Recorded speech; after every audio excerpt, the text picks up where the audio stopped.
are 6 departments in the Faculty of Fisheries and Marine Science. The first one is Aquatic Resource Management, Capture Fisheries, Aquaculture, Marine Science, Oceanography, Fisheries Product Technology. 3 of our departments, the Marine Science Department, Oceanography Departments, and Aquaculture Departments, are internationally accredited. The Department of Fisheries Product Technology has excellent accreditation, and the Department of Capture Fisheries and Aquatic Resource Management Department each have an A accreditation. The faculty provides numerous facilities to support all study and research activities, from student discussion spaces, library, and integrated laboratories. We provide aquaculture lab, biotechnology lab, chemistry lab, hatchery, fish quarantine lab, and geographic information system lab. The excellence of Faculty of Fisheries and Marine Science is proud to contribute in fisheries and marine field through artificial patch reef in Panjang Island, Jepara, provides information to the public of Semarang as a reference data for sea level rise on the coast with crop calendar. Our Fishery Products Technology Department has also proudly invented and developed liquid smoke production to help produce better smoked fish quality. The liquid smoke is produced by using the agricultural waste, and this result has been patented. In our faculty, we collaborate academic and experimental learning. The faculty have 6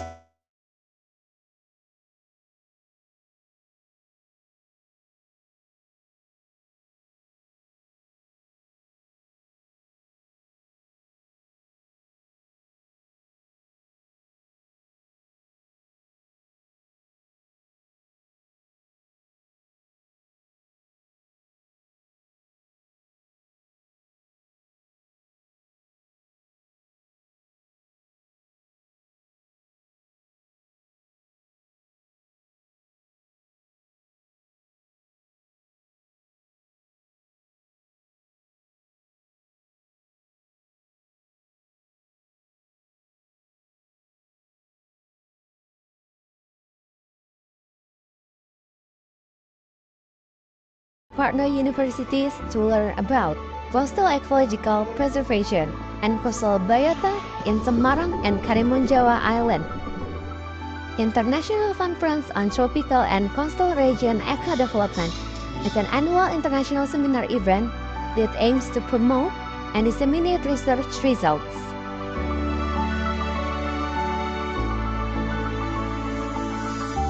The Faculty of Fisheries and Marine Science aspires to take a role in strengthening the marine and fisheries field in Indonesia through the application of knowledge from our graduates to achieve and bring positive impact to the society.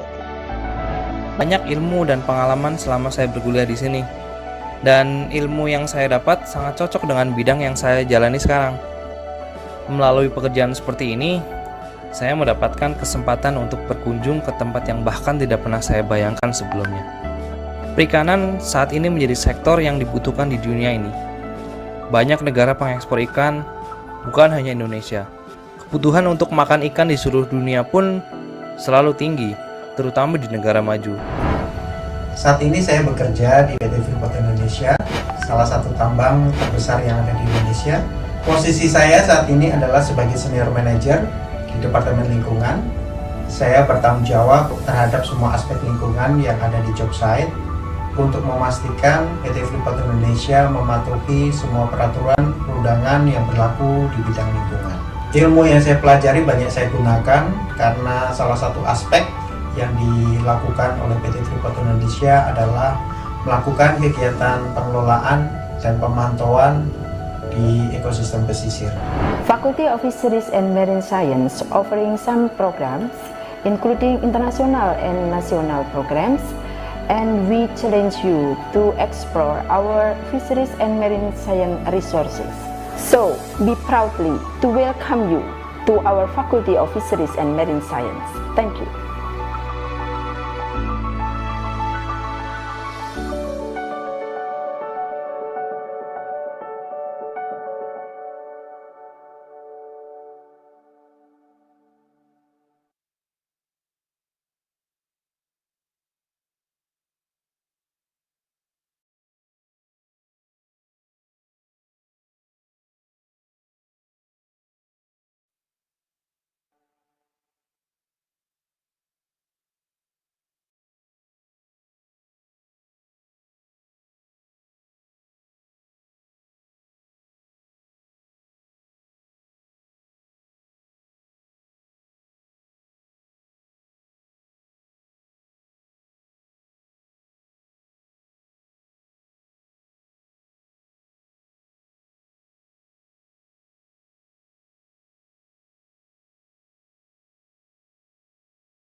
As the Master of Ceremony, I would like to extend a warm welcome to all the invited guests, Dean Faculty of Fisheries and Marine Science, Universitas Diponegoro, Professor Agus Trianto, PhD, that will be represented by the Vice Dean Faculty of Fisheries and Marine Science, Universitas Diponegoro, Dr. Putut Haryadi, SPI MSI.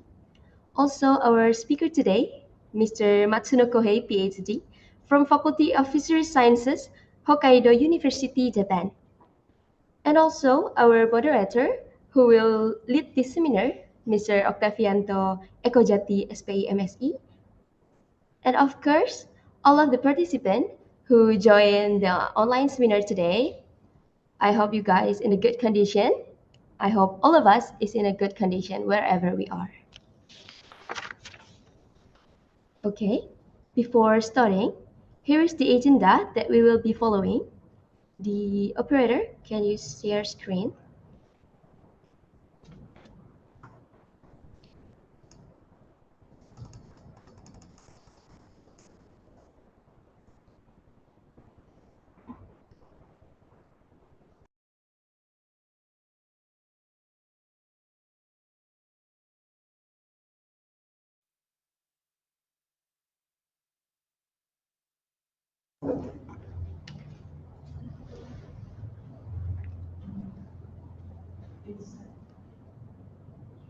Here is the agenda that we will be following today.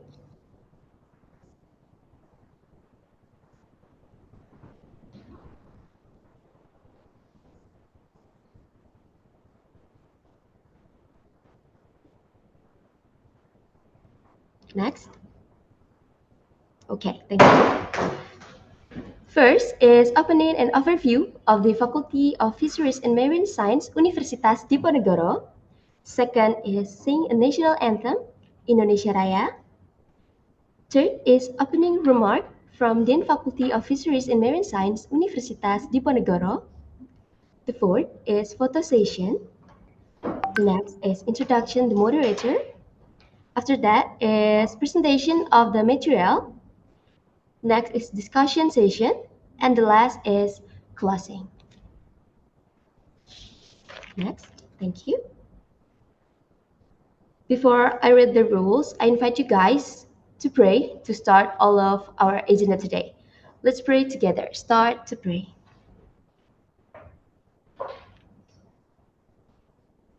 Finish. Thank you. Next, let me read the rules for you guys.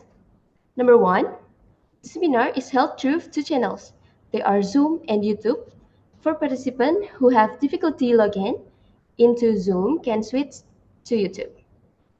Number 2, for the stability of the internet connection, participants' video and audio are automatically turned off and will be pleased to turn on in the photo or discussion session. Number 3, in discussion session, please use the chat feature on Zoom to ask questions. And those who want to be conveyed directly can use the raise hand feature. And for the participants who are present on YouTube can text question on the live chat. Number 4, the attendance link will be shared through the chat menu on Zoom and live chat on YouTube during the event. And the last, participant must attach proof of attendance. It will be like screenshot of Zoom or YouTube subscribe. Thank you. Next. Okay, before we start, I want to show you guys that participants in the seminar came from various groups dominated by undergraduate students from various universities and various institutions. Thank you. Next. The next agenda, before I introduce you with our moderator today, is saying the national anthem, Indonesia Raya. I invite you guys to listen properly. I hand it over to the operator on duty to share the screen.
Okay, thank you for the operator.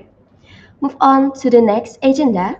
Let's begin the seminar today with the opening remark from Dean Faculty of Fisheries and Marine Science Universitas Diponegoro, Professor Agus Trianto, PhD, that will be represented by the Vice Dean, Faculty of Fisheries and Marine Science Universitas Diponegoro, Dr. Putut Haryadi, SPI, MSI. For Dr. Putut Haryadi, SPI, MSI, the time is yours. Assalamualaikum warahmatullahi wabarakatuh. Good afternoon, everyone. I'm Putu Daryati, and it's an honor to welcome you to today's online seminar hosted by the study program of Aquatic Resource Management, Department of Aquatic Resources, Faculty of Fisheries and Marine Science at Diponegoro University. Firstly, I'd like to express my sincere thanks to Dr. Suryanti, the head of Department of Aquatic Resources, our distinguished speaker, Mr. Matsuno Kohei, PhD, arigato, sumimasen, from the Faculty of Fisheries Science, Hokkaido University, Japan. Our moderator, Mr. Oktavianto Eko Jati, SPMSI. Terima kasih, Mas Fian. Lecturer in the Department of Aquatic Resources. And of course, all the lecturers and participants who have joined us for this online seminar. Today, we dive into the plankton in the Arctic and its relationship with climate change, exploring its content and the effect. Master Matsuno Kohei, PhD, expertise promised to enrich our understanding significantly. This lecture is a key component of our initiative to elevate the international standing of both our department, our faculty, and Diponegoro University. With approximately all participants, including faculty members and students, your enthusiasm is heartwarming. I promise to keep this brief to quickly move to the insightful presentation awaiting us. Once again, welcome to what promised to be an enlightening and engaging lecture. Thank you all for being here. Wassalamualaikum warahmatullahi wabarakatuh. Waalaikumsalam.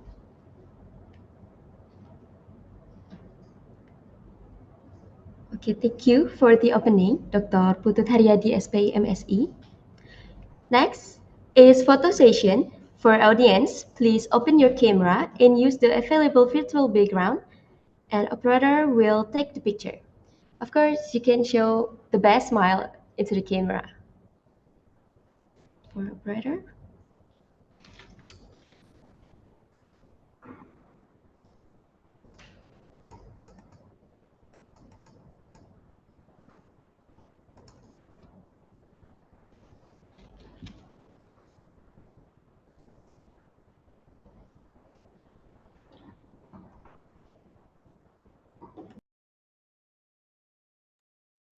Okay, maybe Ms. Atika, can you capture the picture, please? Thank you.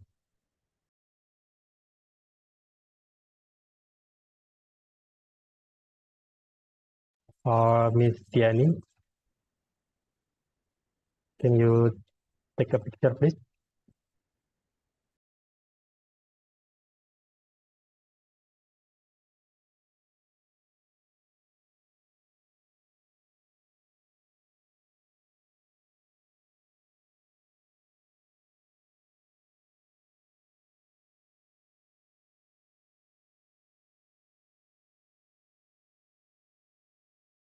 Okay, it's done.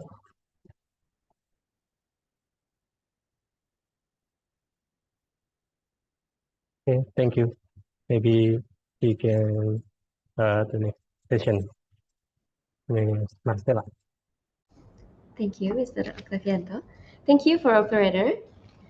And next, it is now my pleasure to introduce our moderator, Mr. Octavianto Ekojati, SPMSE. The operator, can you share screen about the CV of our moderator today?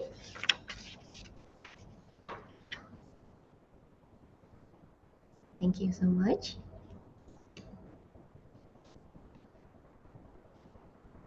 Okay. Mr. Octavianto Ekojati, SPI MSE. Of course, he is the lecturer at Faculty of Fisheries and Marine Science, Universitas Diponegoro. And he also studied at Universitas Diponegoro in 2008 until 2012 with study program of Aquatic Resources Management. In 2012 until 2015, still at Universitas Diponegoro with master program of Aquatic Resources Management. And here are some of his experiences. You can see it here in 2015 with training and certification of marine protected area management planning. And still in 2015 with water conservation action plan training. In 2018, training on monitoring of marine debris by P2O DP.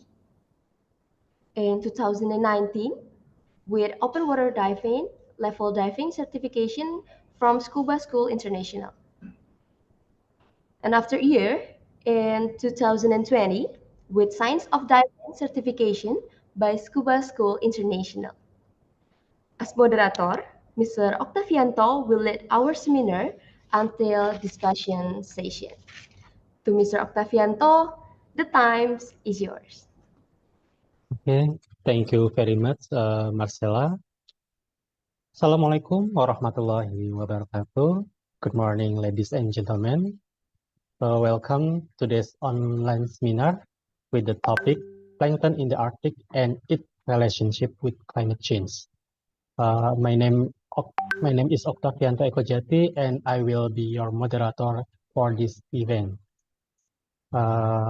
We know that climate change impacts the life of aquatic organisms, one of which is plankton. You know plankton? Plankton are microscopic organisms that float or drift in the water column of oceans, seas, and freshwater bodies. They are a diverse group of organisms that include phytoplankton and zooplankton.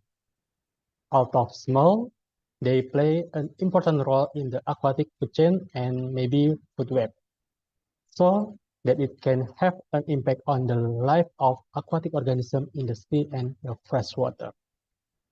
Now, let me introduce our esteemed speaker for today, Mr. Matsuno Kohei, PhD.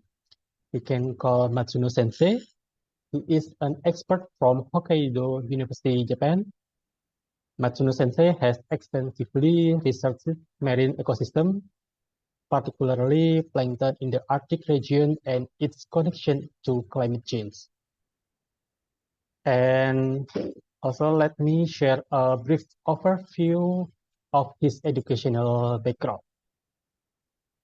Matsuno Sensei got a bachelor degree in Fisheries Oceanography and Marine Science from the Faculty of Fisheries Sciences, Hokkaido University in 2008. Then he completed his master degree at the same university in 2010. Then in 2013, he graduated with his doctoral degree from Graduate School of Fisheries Sciences, Hokkaido University. And from 2017 until now, Matsuno Sensei has been an assistant professor in the Faculty of Fisheries Sciences, Hokkaido University. Okay, next slide, please.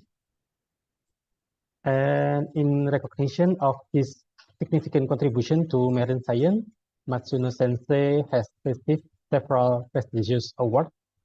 This is including the Okada Prize, the Young Investigator Award of the Plankton Society of Japan, then Grand Arctic Project, then Monitor Committee Best Presentation Award at the PICS 2014,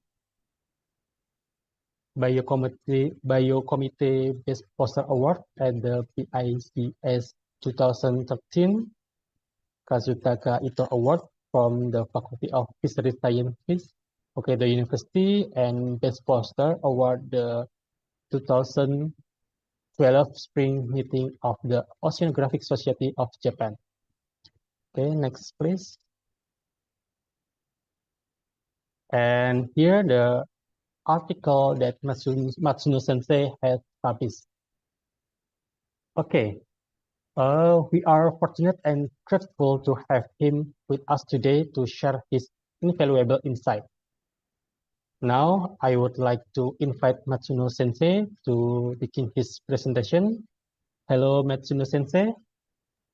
Yes, hello. Hello. Good morning, Matsuno Sensei. Yes, good morning. Morning. Okay. How are you today? Yeah, I'm fine. And you? Okay, great. Thank you, Matsuno Sensei. So Matsuno Sensei, maybe please, are you ready to deliver your material? Yeah. Can I share my presentation by my PC? Okay, sure. Okay, I will try. Okay, so Matsuno Sensei, please you can start your presentation. You have 50 to 90 minutes for the presentation and 50 minutes for discussion after that.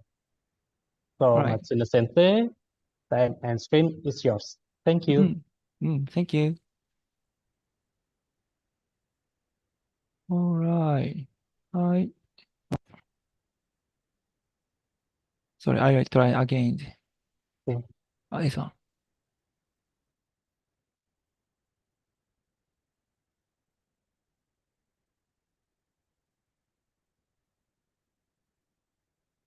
Okay.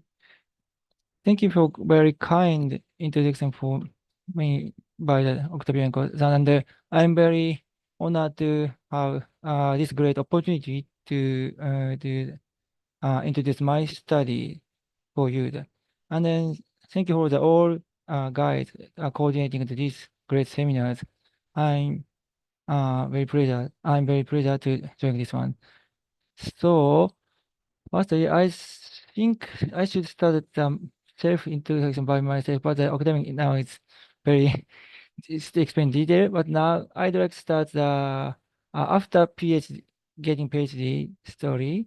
So after getting the PhD at the Hokkaido University, I joined the Japanese Arctic project, which is called the Green Project. I work as a postdoc in the National Institute of Polar Research in Japan. This is about 3 years work, and then I moved to the Australia as a JSpace postdoc. This is the Japanese funding organizations, and I worked at the Australian Antarctic Division and also the Institute of Marine and Antarctic Sciences. So, from master course student, from the 4 degree of the bachelor course and master course, PhD course, and then after until the 2016 and the postdoc. So I have worked the Arctic, but in this period I worked in the Antarctic oceans, to comparing what's different in the ecosystem, the Arctic and the Antarctic. Then I back to the Hokkaido University as an assistant professor in the 7 years ago. So now it's working, and then I start again the Arctic works after back to the Hokkaido University. And my scientific background and interest is plankton and climate change. Now I will talk in detail about why I chose this one, also this ones. And then also my scientific style, it's basically on the field sampling. So that's meaning so I have joined many kind of the research cruise, research voyage. So now I have more than 650 days on board and then more than 775 days in the Arctic. So it is over the 1 year.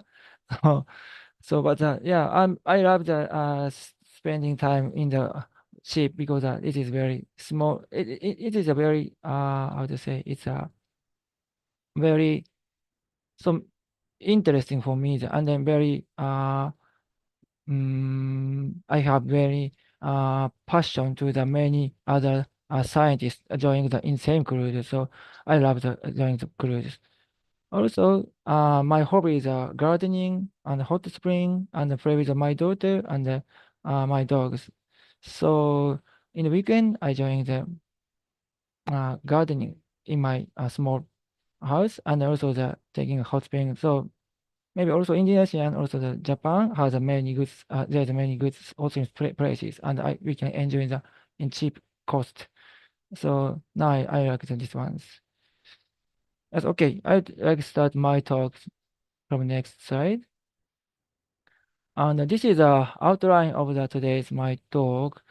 And the first is the environment and the marine ecosystem in the Arctic Ocean, because the ocean situation is much different to the your country's situation, also the subtropical, tropical situations.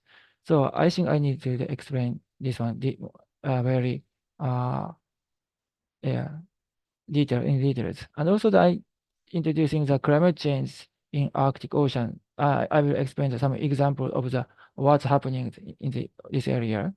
And also third and fourth is a talk about the plankton. The first is the phytoplankton. This is the prime, which is a primary producers in the marine ecosystem. And then I examine the affecting by the CS variations and also atmospheric changes to the phytoplankton, also glacier changes. Then in the fourth section, I'm talking about the zooplanktons. This is this one grazing phytoplankton, and this one grazed by the fish, also the marine mammals, and also seabirds. So very important organism in the marine systems. And but this one also is also affecting by the CS variation also but at the other side this one has some adaptation ability to the environment changes. So I will introducing that kind of the topics. And finally, I will talking about the conclusions. Okay, and sorry, maybe my English is a bit poor, and sometimes you have a question or that you couldn't understand what I say. So please raise your hand or the making your some text in your memorandum, and then after my presentation or during my presentation, please send me the chatting, also the raise your hand, and maybe I show you the slide number here. So maybe it is good for you the checking the question points. Okay, right, right to the moon.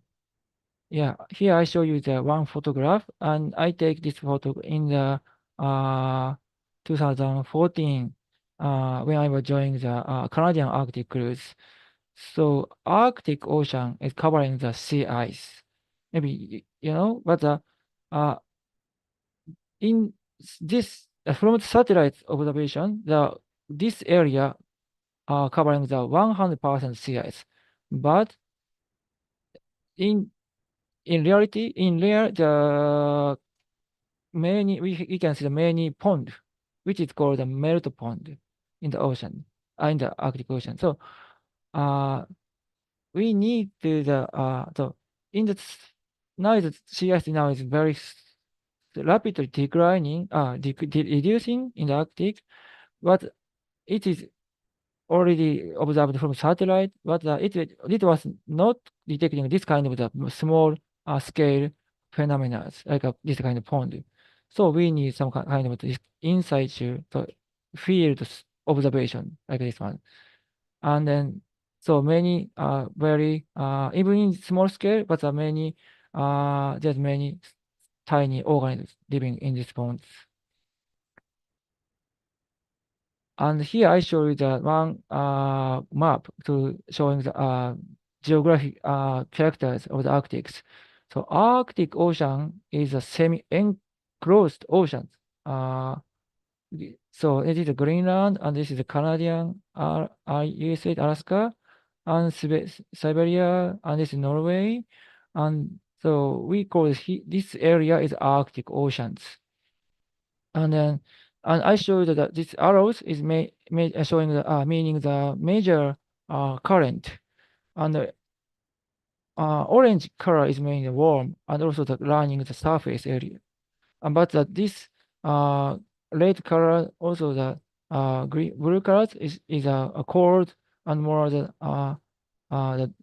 deep circulations. And my I live in Japan, and I'm one of the Japan scientists. So my major target is here. It is the Pacific side Arctic oceans here. And but many other countries, scientists from other countries join investigated the Arctic Ocean, especially this area is the Atlantic side. Also, this is the Barents Seas. So, but this circular system, also the geography and topography is very important for determining the this kind of circulation. And Arctic are also another character to having the huge shelf regions. The white color is a very shallow area. It is almost covering the this depth is about 50 meters, so very shallow. Okay, I move to the next slide, and this slide showing the one kind of the energy flow from the plankton via the many marine animal to the humans. So my target is this is planktons. Sometimes also the including the ice algae and phytoplankton making organisms and by the prime production, and then this energy through the zooplankton and the fish and the seal and polar bear and humans. So very unique and also the important things, an endemic ecosystem is present under the sea ice in the Arctic oceans.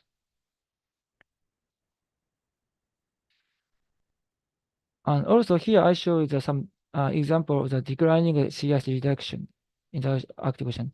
And the white color is meaning sea ice. And then this image taken at this date, 16 September 2012.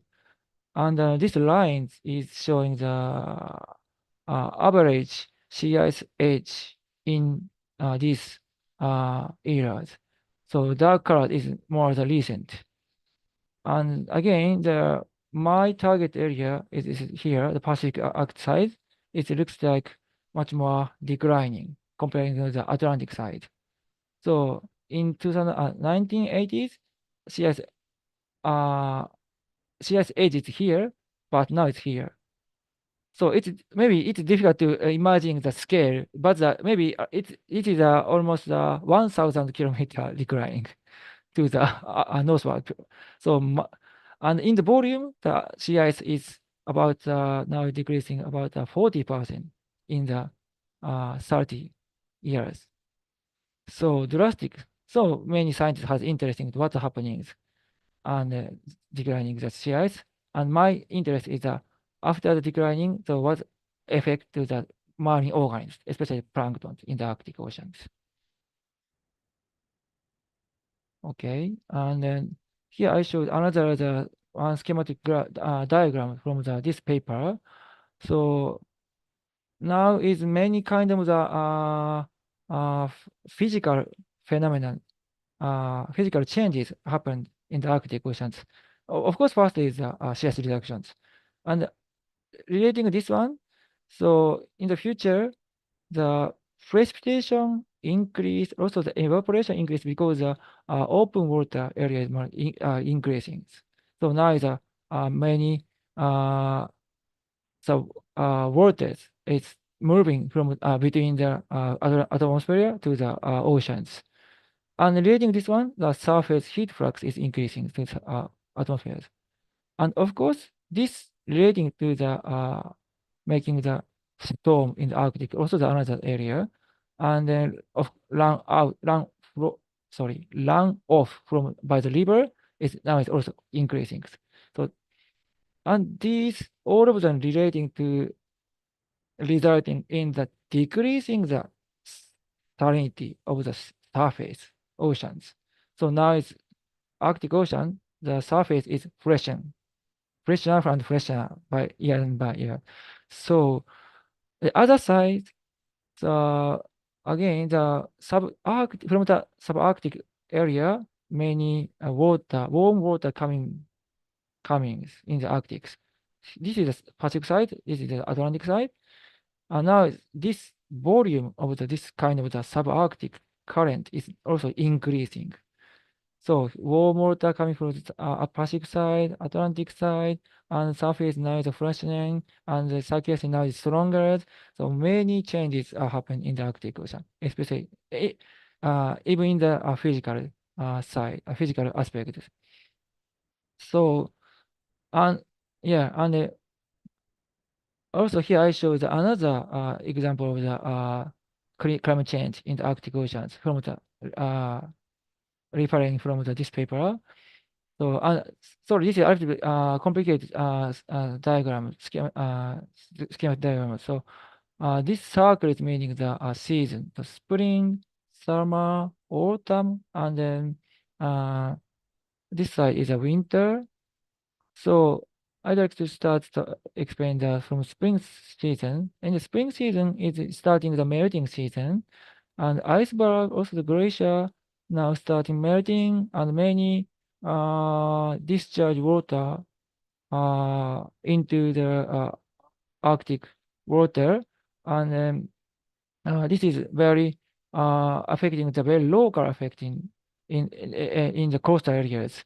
But now is this is also the one of the problem in the local community in the Scandinavia, Svalbard, also the Norway, and also the Greenland areas. And in summertime, now the temperature now is increasing, and and also the dry situation in the like Siberian, also also Norway. So my wildfires happening is increasing. So this from this one to many aerosol decomposition, also the black carbon and fall into the Arctic Ocean, and maybe this one is also affecting the changing the chemical situation in the Arctic surface. And in autumn season, this is a storm seasons. So many storms are coming from the lower latitude, like Japan. Also sometimes a very strong storm making the around the your countries, like Indonesia, and coming through the Japan, and also that was still alive after the coming to Japan, reaching the Alaska, and finally reaching to the Arctic. So now the number of the storm is increasing. Also the intensity of the storm is also increasing. So this meaning the atmospheric wind power is now increasing, and this is making the more pressure the surface mixing in the under the oceans. So now the turbulence is increasing, and then this is sometimes breaking the this kind of the Harrock lines. So I will explain I will show that one example of this kind of the storm, how affect to the plankton in the autumn season in the Arctic. But now it's glacier, and this one. So many kind of the physical changes is happening in the Arctic oceans. Okay. And then this is I try to write the simple diagram of the what I think about in the Arctic. So before sea ice melt, the many sunlight is reflecting the sea ice. Sorry, not sea ice. This is the snows. No, sea ice is clear, but transparent. But the snow has a white color. This meaning the is it reflecting the sunlight energies. And then wind drive mixing is not suspended because the covering the sea ice. So this situation, the light does not reaching under the sea ice, and also the not mixing happens of the ocean waters. And but after melting, the light reaching to the water and also the wind drive mixing happens. So maybe this is affecting the phytoplankton first because the phytoplankton needs the light, also the nutrients to making the plant productions. So I think did the examine the what kind of relation is present between this kind of the physical changes to the phytoplankton. So from next slide, so I will show some example of my work in the Arctic about the sea ice variation, atmospheric changes, also the glaciers. Okay, and then oh sorry, I mistake.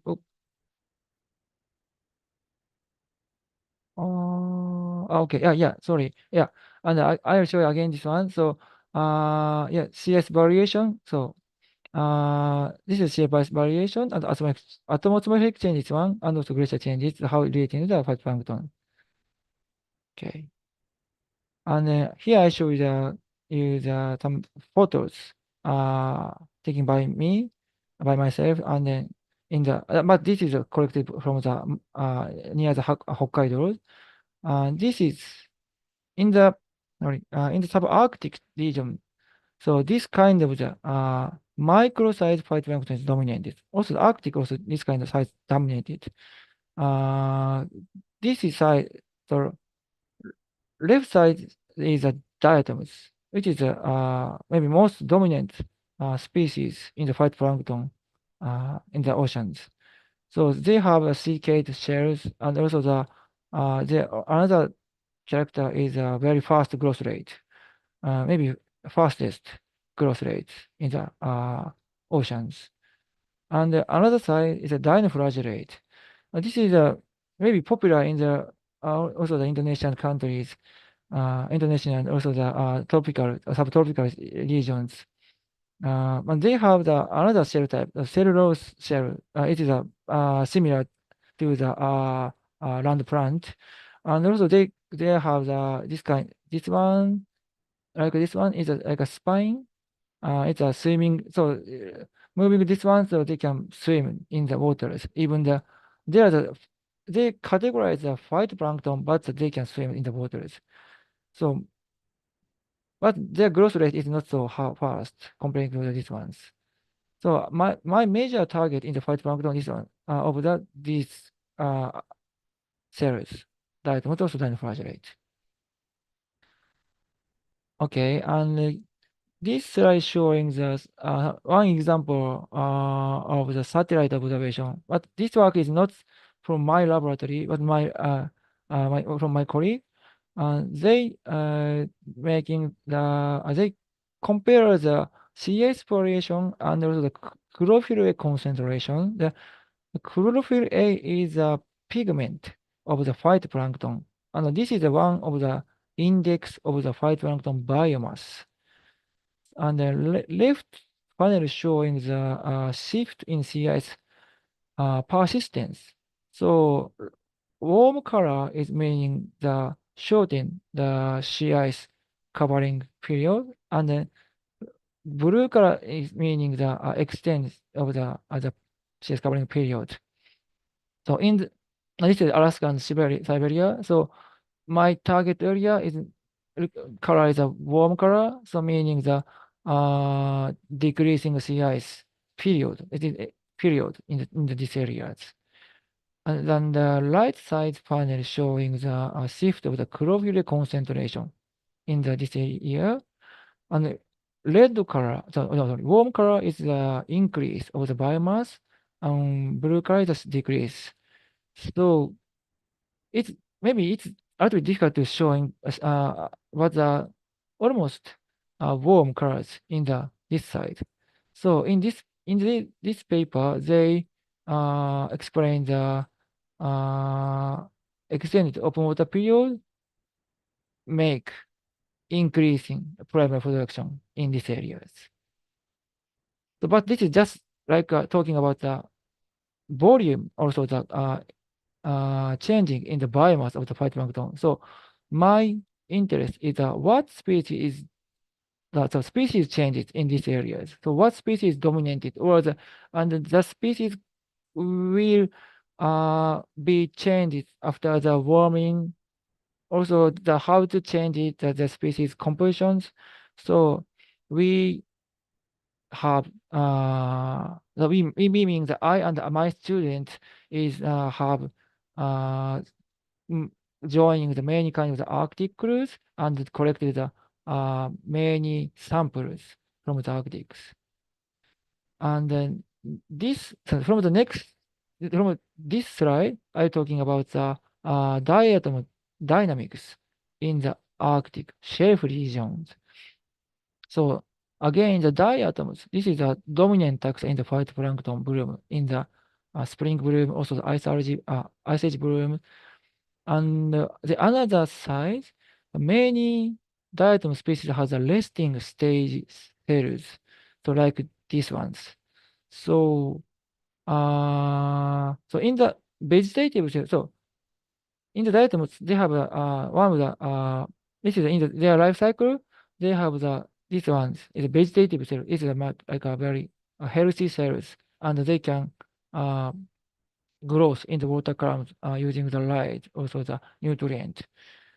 But some nutrient depletion situation, they start formation the resting stage. The shell shape is also the changes, and they have solid cell walls, and then like this ones.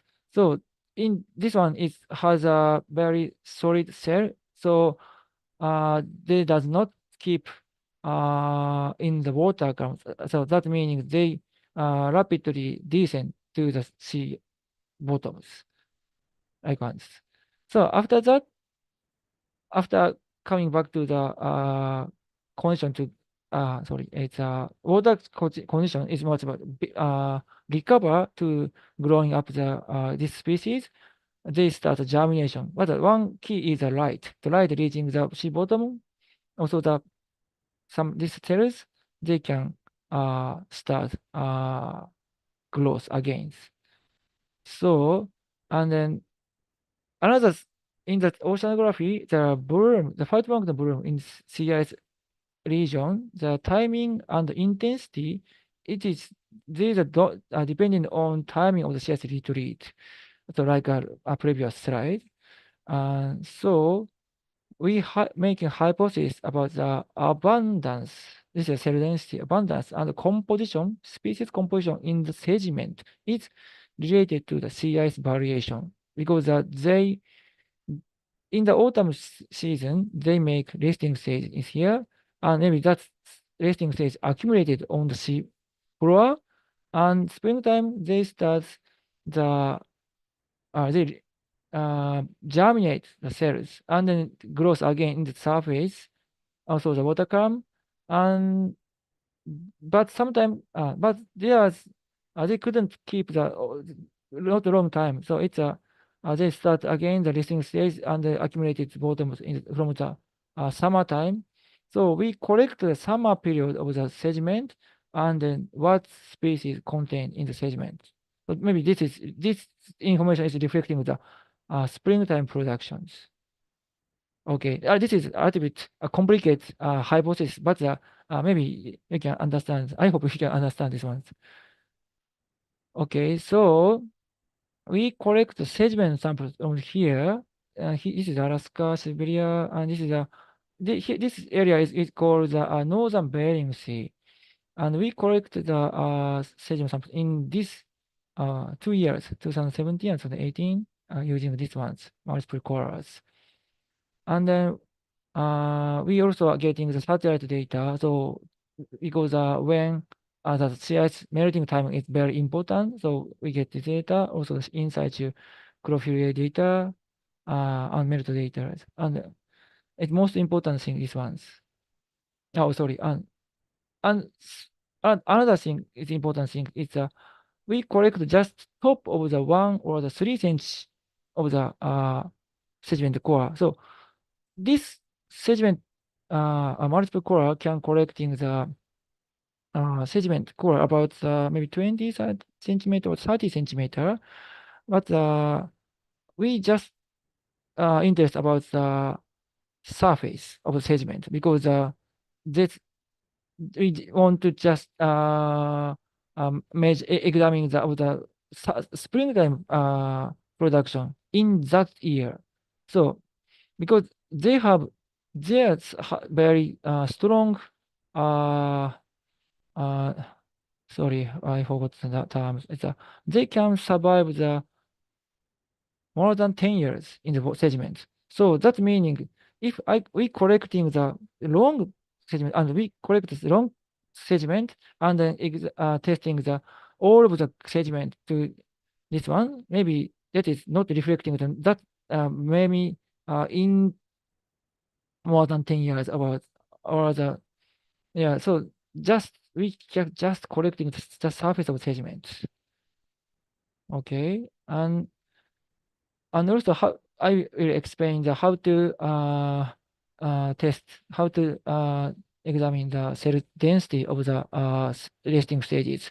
So firstly, first thing is stored in the dark and cool more than 1 month because when we collect the sediment samples, maybe some vegetative and the fresh cells for just falling down on the sediment. So we must making the all of the vegetable to the resting stage in the sediment. So firstly, we just wait for the more than 1 month in the refrigerator. Then we pick up the 1 gram and then just dilute it using the this kind of the culture. Sorry, this is kind of the culture seawater for cultures. So like this one's process and insert this kind of microplate, small microplate, just by 1 milliliter. And important things about 5 replicate wells like this ones. And incubated, maybe it needed about 2 weeks because their generation, germination, and their growth rate is not so fast in the low temperature, also low light intensities.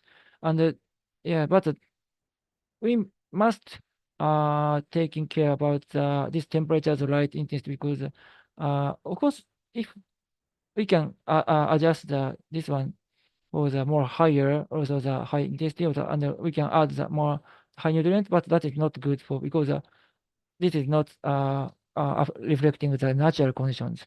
So we must think about the natural as much as condition. So 5 degree and the low intensity. And also after the incubation, we identify of the species in each cells and then counting and also counting the positive or negative cells, negative values. So I show about here I couldn't show you the detail about this method, but maybe you can get this kind of paper about how to calculate the cell abundance about from this positive values. Okay. And here this is the result of this work. And first thing is sea ice melt timing is much difference between this year. Fortunately, unfortunately, I don't know why, but maybe to just science, this is very good because 1 month earlier the melting in this area this year, and this is normal years. So this color meaning the melting timing in this area. So this light blue color is meaning the almost May, but this dark blue color is meaning April. And reflecting this changing their sediment species composition, also the abundance are much different between the years. So the circle size is showing the cell density like this one. Also, this color plus is showing the species compositions. And under this red line, the two species is the ice agar species. So as you can see, the 2018, we can find a huge cell density in this area. On the other hand, in this year and in this area, sorry, it's maybe too hazy, but this red colors parts, maybe 30% compose in compositions occupied. This is from the ISRE species. So in the normal seriously literate year, abundance is low, like this one. But the composition is including the sea ice aggregates. So in this year, so as early isometric year, abundance is high, but composed by the centric diet. This is the like a cosmopolitan species. So we concluded in this work is the early isometric decline, reducing the ice agar abundance, also production, and increasing bloom intensity in the water columns. So this is one of the example of the CSC reduction, how to CSC related timing is how to affecting the phytoplankton species composition, also the bloom intensities. And we have a little bit continued to the this kind of similar work from the more wide, broad area. This is northern Chakchi Sea and northern Bering Sea. This is Chakchi Sea, and this is the area, the Beaufort Sea. And we did the same method of using the all of the sediment samples. And then and also we did the clustering analysis. So we make the group A dominated this area, and this group B dominated this area. And between these groups, there's not so much difference. But this red color general is ice agar, and then ice algaes. The composition of this ice algae is much higher in this area. And also we testing the melt day in also the composition as a proportion of the ice algae, also the growth period. So its growth period, so we calculated the ice algae growth period. So it's defined by the period when day length is more than 10 hours in a day, and sea ice concentration is more than 20%. So this is the one example. The sea ice in winter season, of course, this area covering sea ice, but the sea ice algae couldn't grow because of low light intensity. But in the springtime, the light is back to, and then the sea ice thickness is more thin. So the ice agar can start the growth and making bloom under the sea ice. So we can calculate this one, the growth period. So melt day, late melt day, also the growth period, long growth period is making the higher composition of the ice agar species. So from this work, we concluding the late sea ice melt, this area is increasing ice agar. I think this is not so surprising result, but the important thing is even the sediment. Just we didn't we didn't see the direct the ice agar, but just using the sediment, we can estimate this kind of the patterns of the as the abundance changes, also the another species changes. So again, the CS reduction lead to the reduction in sea ice algal productions. Okay. Right. And this is another story. So in 2013, we make the fixed station observation in this area, in this station, and we have much. No, that sampling is like this one. So about 2 weeks fixed chips here, and we collected many atmospheric waters, also some sediment samples from these stations. So during this fixed observation, this black line is showing the wind speed. So at about middle September, the storm coming and the wind in speed is increasing. And here is I show the top is a nutrient distribution distributions, and this one is a chlorophyll A distribution as phytoplankton biomass, and the bottom one is the abundance of the diatoms. And yeah, x-axis is a date, and this red part is meaning the wind, strong wind intensity days. So we started the early September, and that situation, the already waters surface is completely depleted, nutrient, and then just very strong stratifications in the like about 20 meter. But after the strong winds happening, the turbulence so vertical mixings is making a block this stratification system, and some nutrients taking from the bottom layer to surface layer, and relating this one and surface pennate diatoms increasing, just pennate, not centric ones. So it's like a very strange one, but even now it's autumn season. So originally this area, the phytoplankton will happen only spring or just after the sea ice melts. But maybe in this 5 year or 6 year, no, sorry, in the 10 year, the autumn blooms is now it's start observing by the satellite observation or this kind of the insight observations. So and we are making the like a good example of the mechanism of the how relating the strong wind to the phytoplankton, also the animals productions, so organisms productions. And okay, this is another story, and this is a photo of the glacier, that front of the glacier of the Greenland.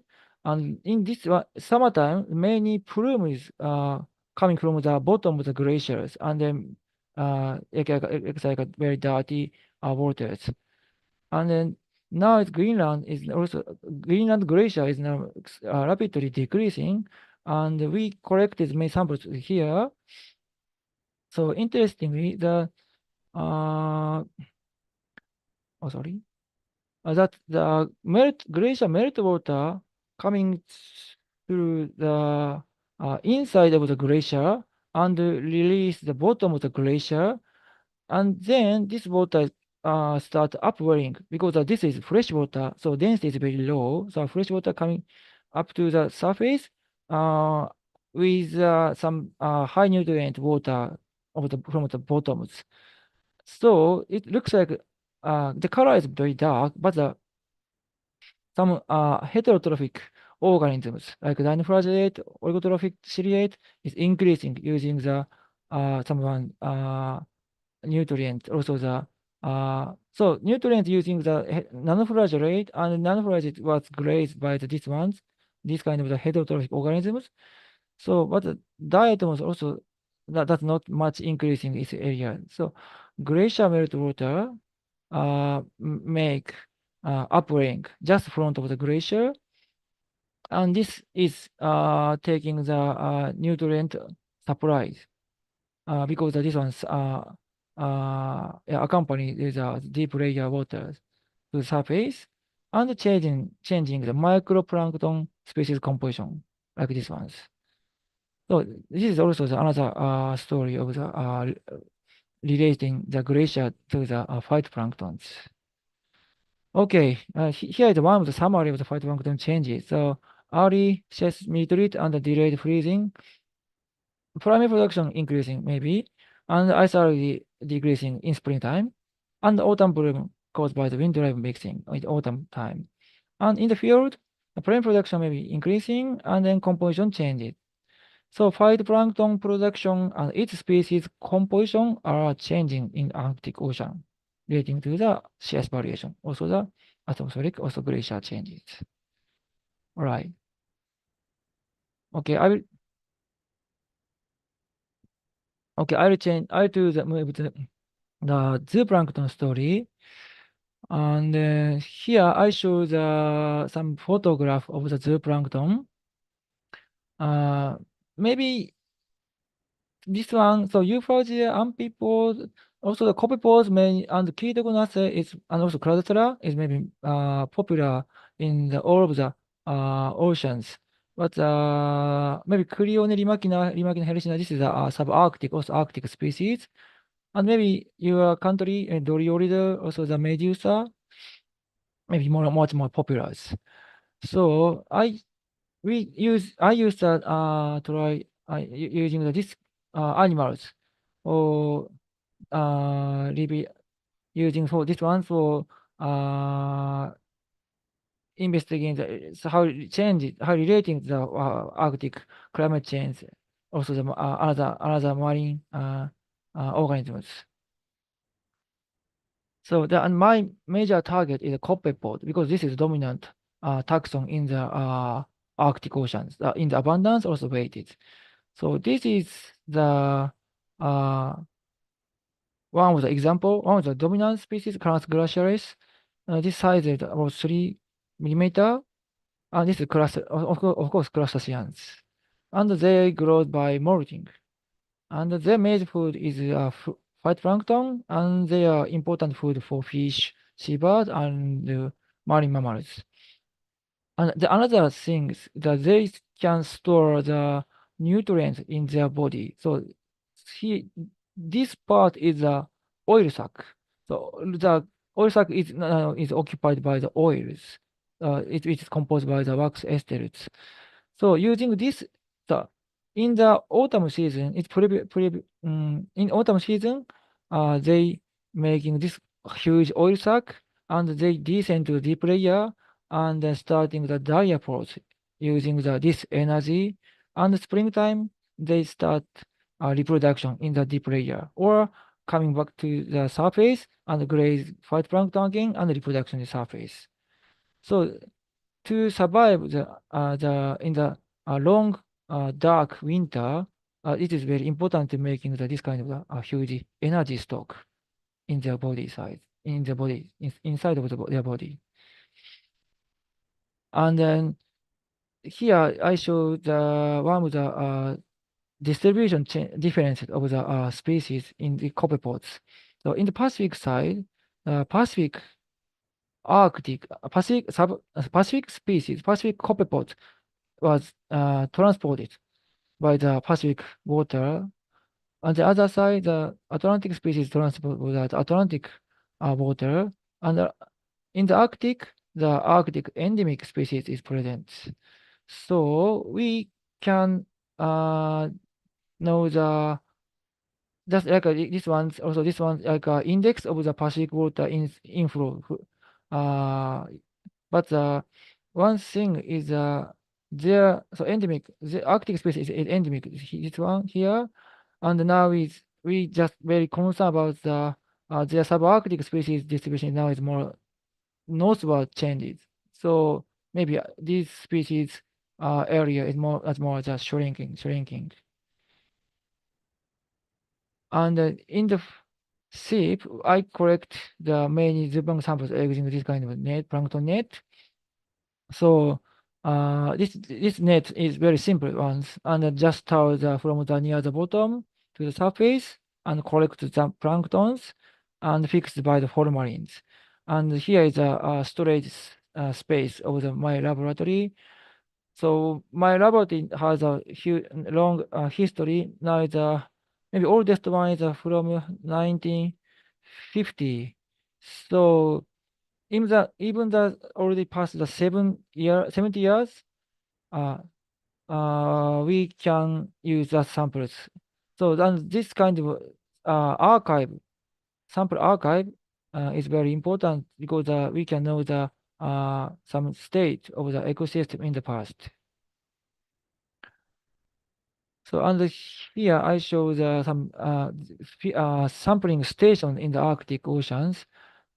Black dot is a mirror. It is a sorry, this one. Mirror is under the operated under the jamstick, and then this is Oshoromar from the Hokkaido University, and the Oshoromar covering this area, and Mirror is much more the huge areas, and we joining the as much as the this Arctic cruise using this both ship, and now is about more than 700 samples stored in the laboratory, and using this one, and we now it's like spatial changes, also the internal changes of the plankton communities, and how relating the CS variations, and so this kind of the very archives, sample archive, also data archive is very important for this kind of work.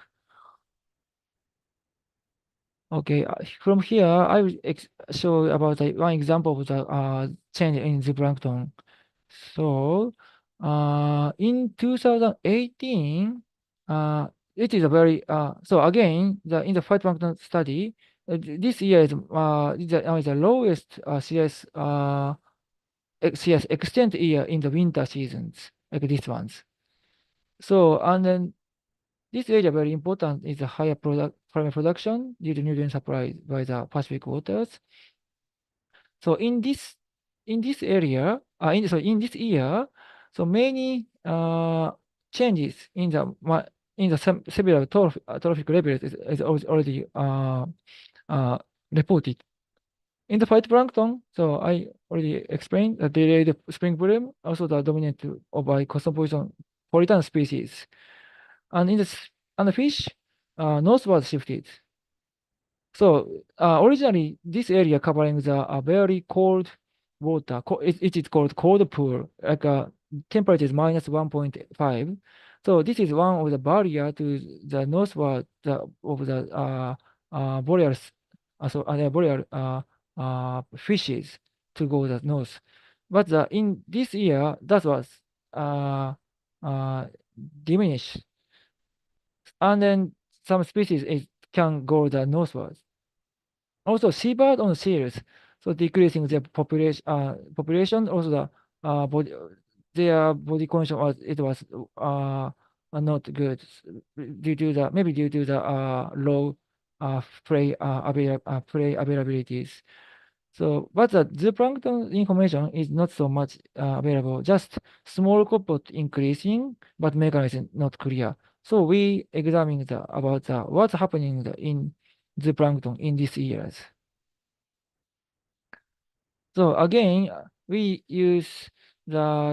compare this year's 17 and 18, and we collect the main zooplankton samples using the plankton net, and in the laboratory we divided by these kind of splitters, because it's originally the plankton sample is too much, so it's very time consuming work. So we using the splitting the samples, just using subsamples, and enumerated and identified under the microscope, and we get data, abundance data, also mean stage data. Oh, and okay, I will show you the one video, YouTube video. So okay, the showing the, oh, which one? This one. Okay. This is this one taking in the Mirai cruise. So I will show you how to collect the plankton sample in the oceans. 10月16日午後1時20分です。本日の海氷域での観測を開始しています。未来の周りは一面海氷です。今からノルパークネットを始めます。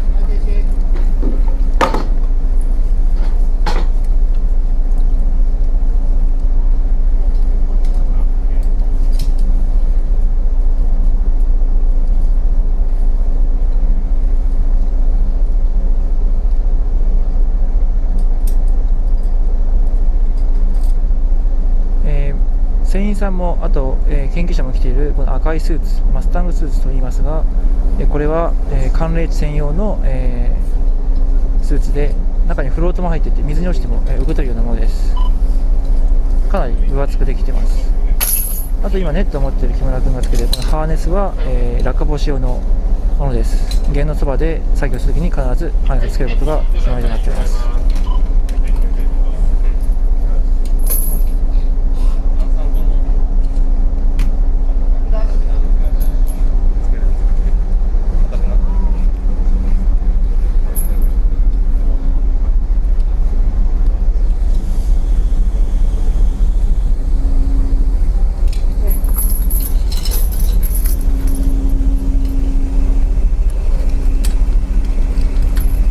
海氷表面にあるやつは、こんなにスラスターで飛ばして、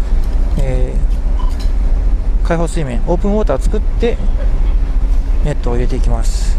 横に大きい氷がありましたね。それでもやはり横から流れてきたりするので、上げ下げの時は気をつけます。海氷が通り過ぎたのでネットを回収できそうです。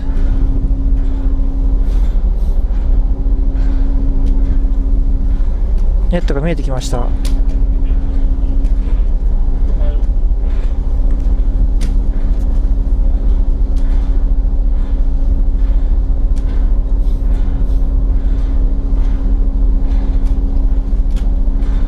大きいのが近づいてます。ちょっと危ないですね。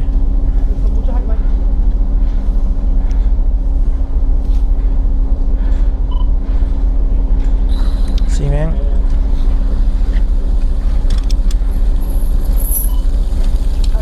無事回収できました。1つ目です。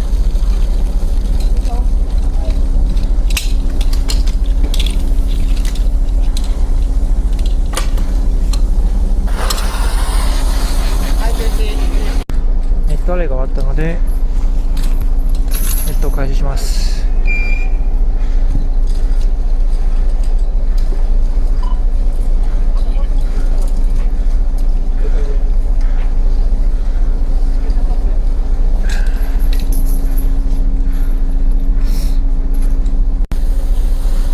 バケツネット使用して採集してます。水を抜いてもう一回上からかけ直して蓋を開けて取ってきます。向こうではリングネットの準備が始まってます。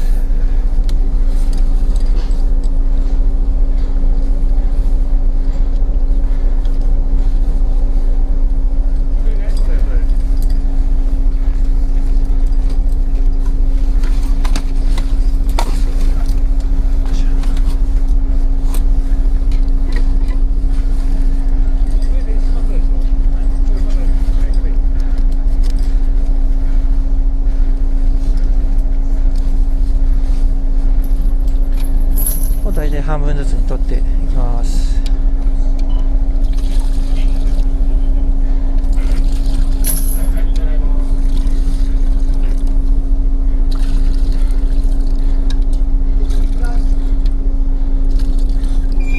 で片方には炭酸水を入れて麻酔をします。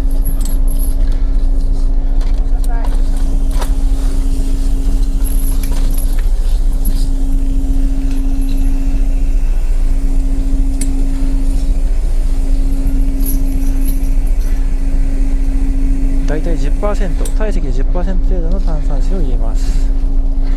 これでプランクトンが制御されました。でこうしている間にリングネットが投入されました。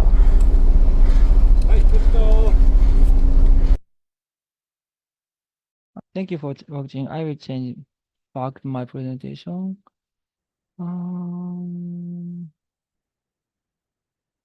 So in that movie, so we use the four type of the net. It's we attach the different mesh sites. So because we have several purpose of the net. So one is a 365 and one is a 150.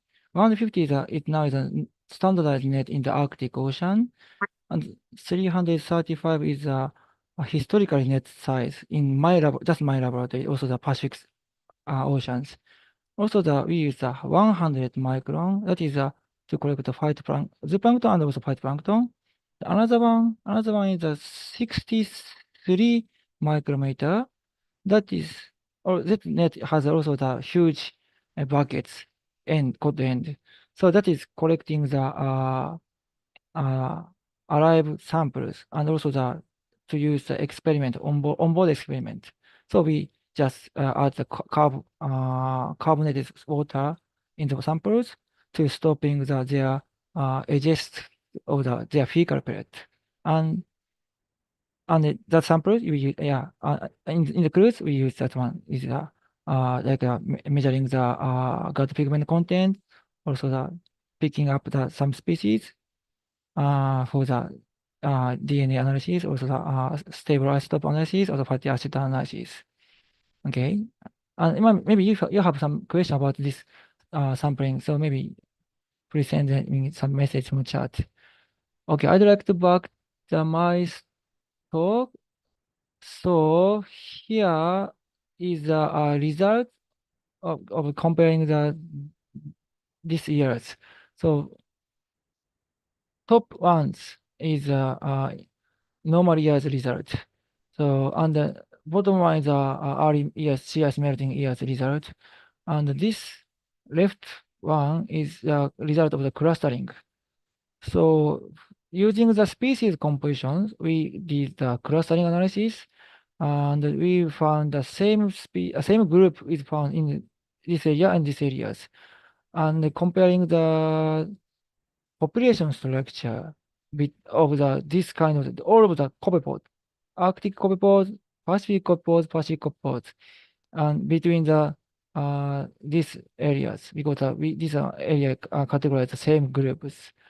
And the circle size is abundance.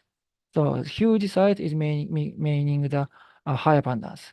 Also color meaning the mean copepodite stage. So they more in they more in when they sorry, I'll back to the slide.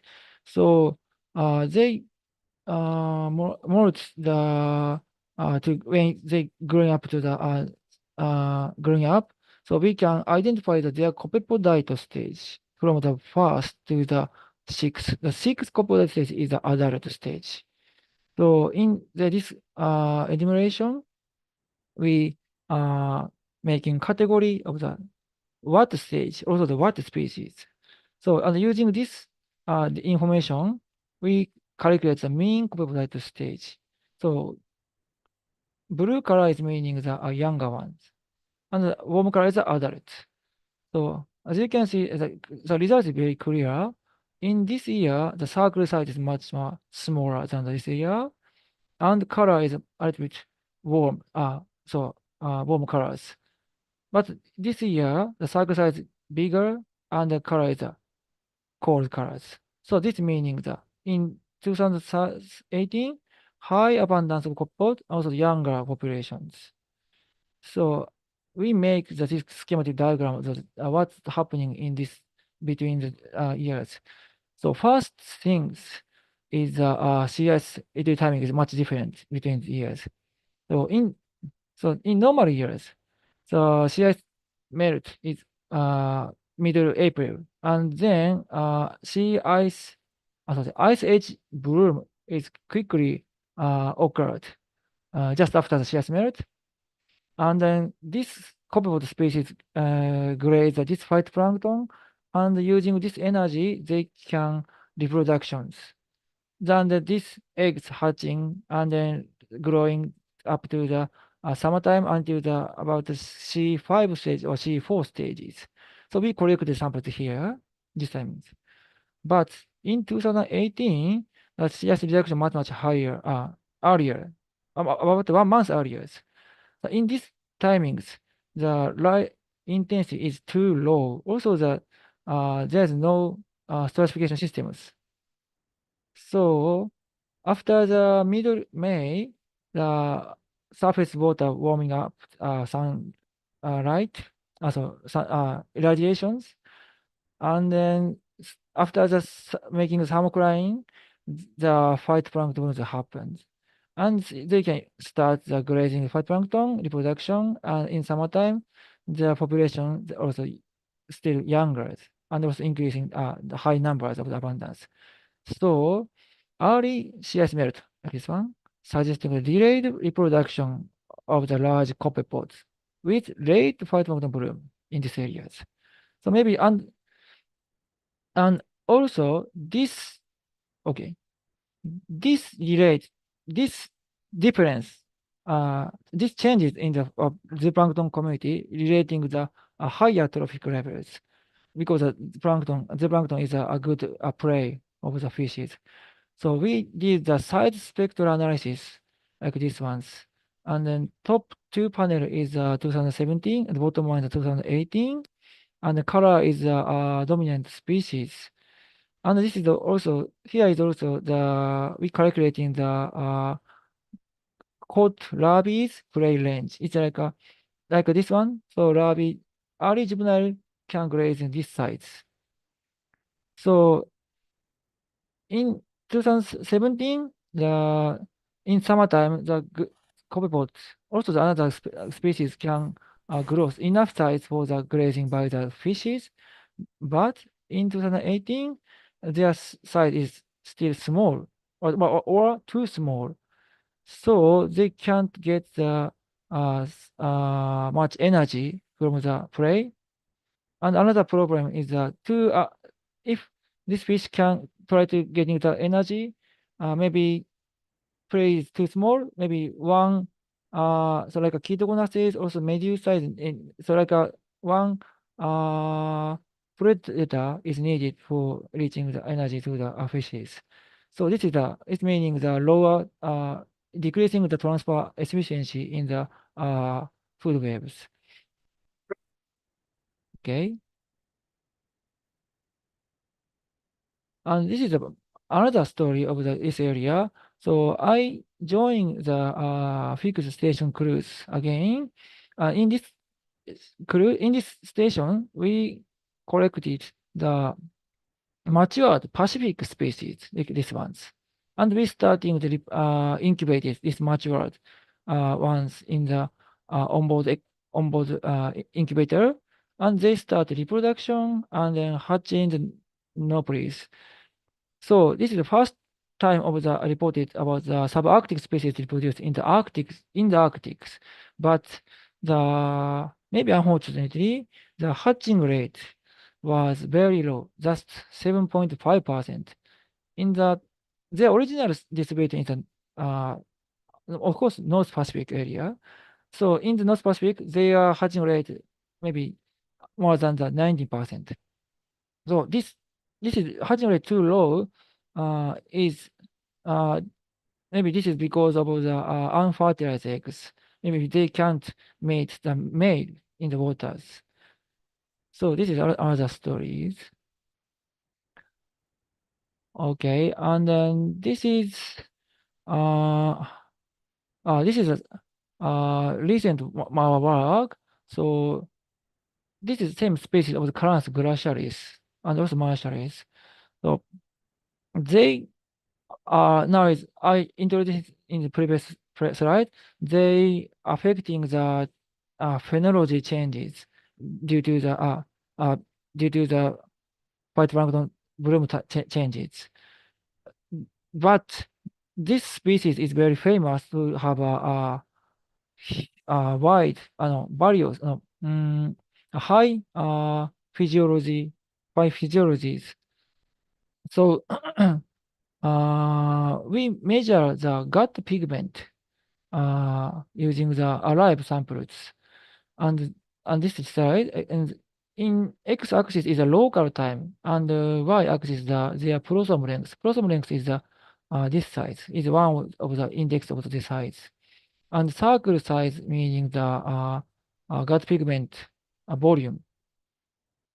So at the same station, and here we collected these animals, and I recognize they have two forms. One is a large form and small form.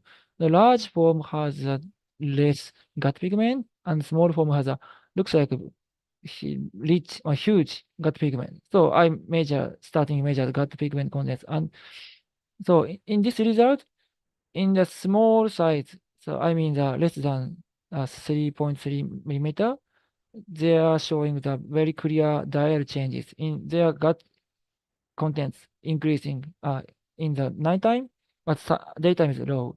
But the large form, they does not clear the dial changes.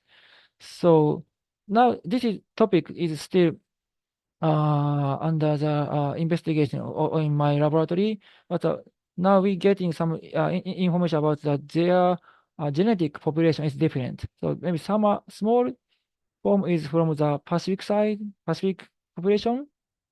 Large form is maybe Arctic origin population. So we collect the same station of this one, but their phenology, no, sorry, their grazing activity much different.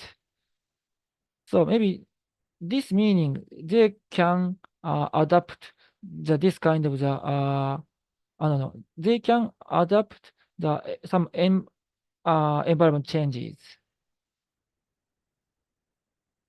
And also we measure the fatty acid composition of the current glaciers, and making comparing these regions. So southern shelf slope basin, their values is very low, and we measure the fatty acid and calculate the DHA divided EPA value. So this values meaning if the value is high, the grades mostly in the dinoflagellate, and low value is meaning the diatoms dominant play in their fat acid. So this pink regions, we found the high this index. This meaning that they graze a much dinoflagellate in these areas. So even this small spatial scale area, they are grazing maybe preference much different, or that maybe their change the major plays depending on the environment play conditions. Okay. Oh yeah, and this is another one. So we measure the population structure. This is a C1, C2. This meaning their development stage. The C1, C2 is young ones. C6 female, C6 male. It is the adult ones. And comparing between the region, and shelf, this is southern shelf region almost dominated the C5 or C adult male adult stages, but in the basin area, the early stages dominated like these ones. So in the previous work, there are also this paper suggesting that about 10% of the early stage is occupied in autumn season, but we found about more than 20% or 40%. So this results is suggesting that the reproduction period could be extended in this area. So maybe CS reduction is now open water period is now extended, so they can graze. They can continue to grazing in much more longer time, and that is good for their that make the long extended their reproduction period. but that is still maybe hypothesis in this area. So we just now investigating this kind of topics. Okay, and then yeah, this is a small summary on of the zooplankton. The delayed blooming leads to the delayed reproduction, and the zooplankton becomes smaller in summer. This is making the feeding environment for higher organisms deteriorate. And subarctic species can settle to the in the Arctic due to the low hatching rate. And also life cycle plasticity inherent to organisms. So size, feeding, also the reproduction changes according to the environment condition. So maybe some species can adapt well to environment changes under the climate change. This is last slide of my presentation. So I show you the top one is a traditional Arctic situation. So maybe sea ice algal some important work or the reproduction of the zooplankton, and they get energy in the early spring, and then so they can they can grow until the summertime, and some higher trophic levels getting the energy from the zooplankton. But after warming, the sea ice retreat. So sea ice early retreat. It is make decrease sea ice algal production. Also, the delayed phytoplankton blooms and delayed reproduction timings. So this affect aging to the summer prey condition for the marine higher trophic levels. The other side, in autumn season, the storm coming through this area, so autumn blooms happen. So this could be extended reproduction period or not. So I don't know much about good result about this one. So maybe this is next steps. The other side, the increase of the inflow of the Pacific water in this area, subarctic species could be settled in the Arctic, but the lowering hatch rate is maybe one is a barrier of the their northward changes of this species. So and production and then species diversity will change in the Arctic, and the new ecosystem is creating, in my opinions.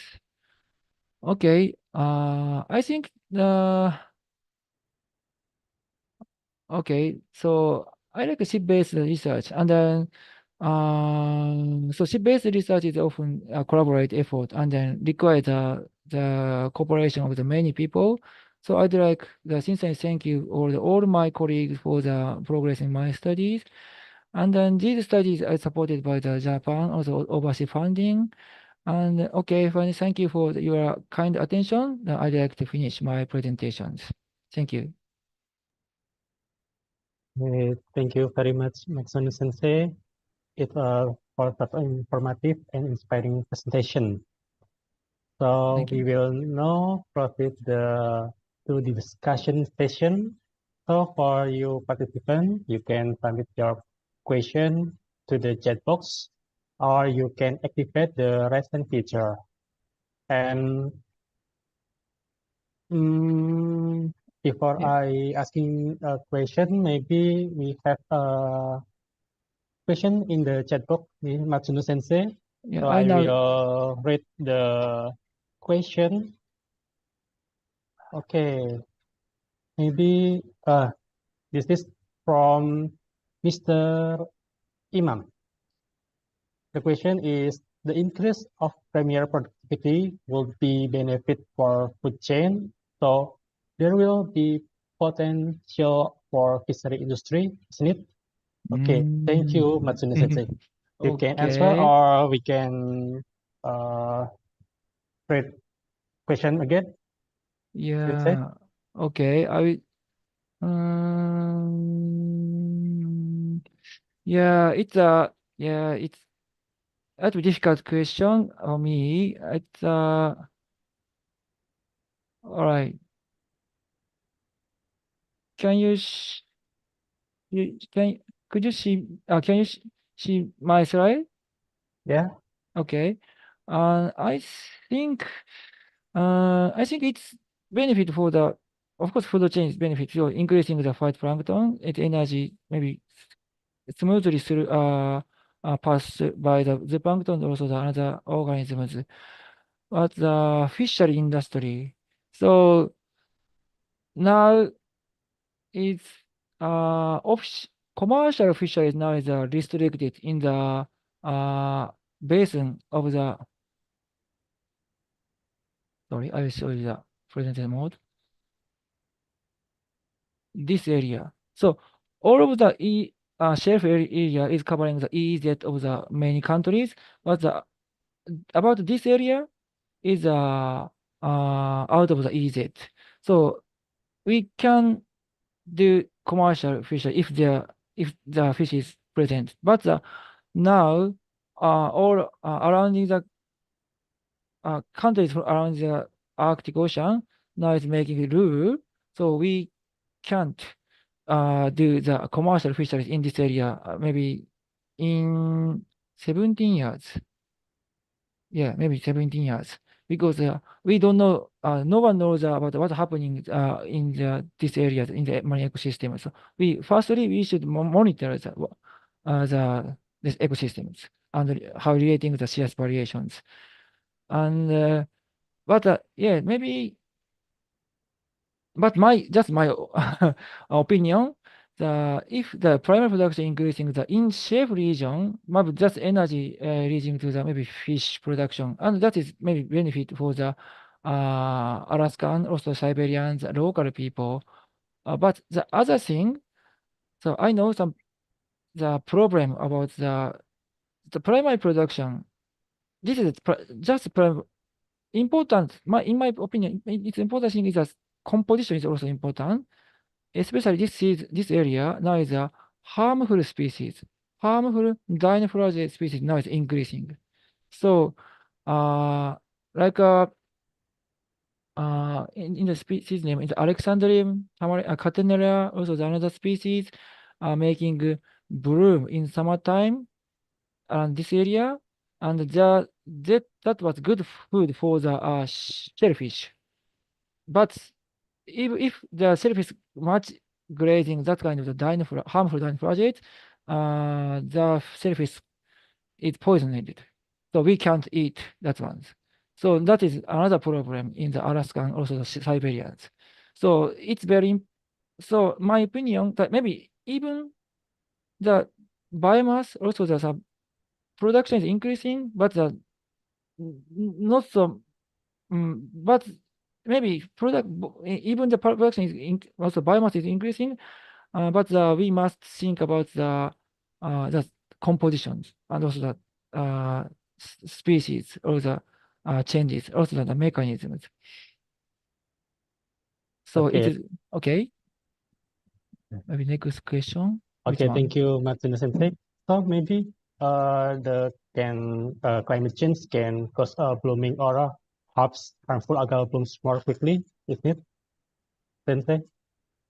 Sorry, I can't follow that one. Which one? This one. Okay. This is my question. I'm sorry. Okay, This is my okay, question. okay. I'm sorry. So this is climate change can cause a blooming or perhaps harmful algal blooms more quickly in the Arctic Ocean, Sensei? Algal bloom or Harmful algal blooms like blooming Alexandria, Alexandrium, yeah, then yeah, dinoflagellate, isn't it? it's it's one no, it's difficult also problem questions. It's so Then naturally this area is the production is restricted by the light intensity, and then in summertime, which one is good?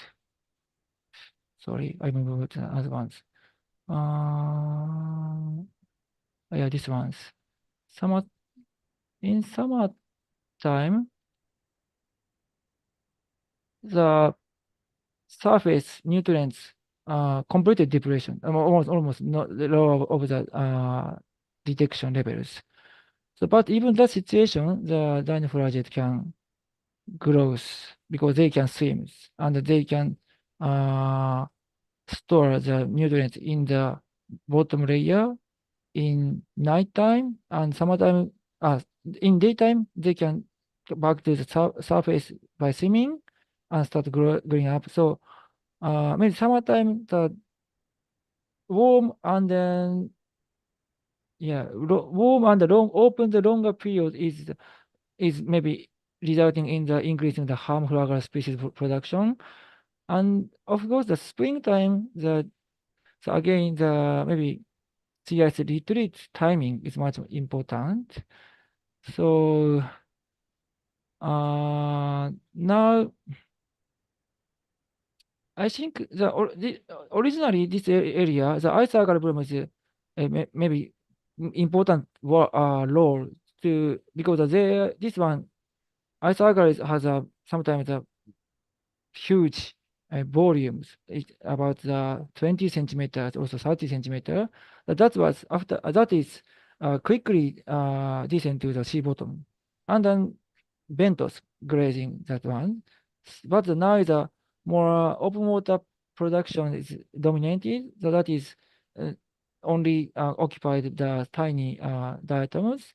So maybe pelagic ecosystem much more use that energy. So yeah, sorry, it's a difficult question, and maybe Okay. in my image, just maybe the energy flow could be changes. So in traditionally from isolated to the bentos is dominated, but now is a open water production to the open pelagic production is now is dominated, and after that, harmful species could increase in the summer times.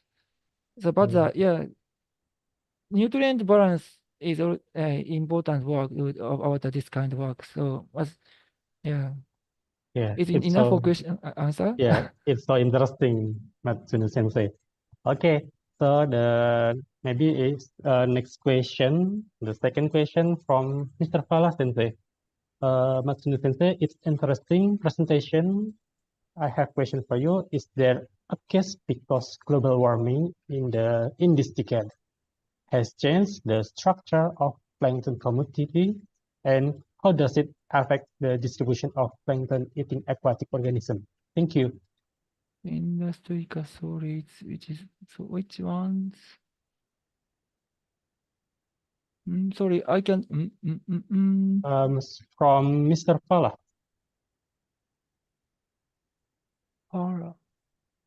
Fala in chat box or in the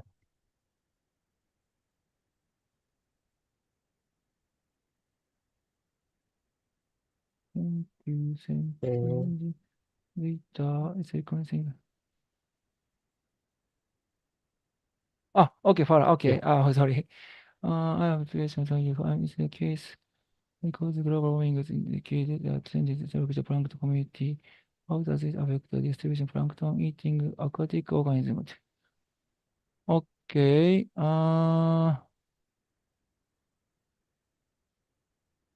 Yes.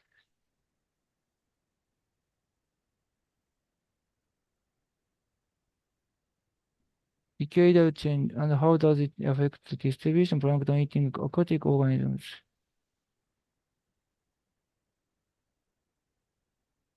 So now,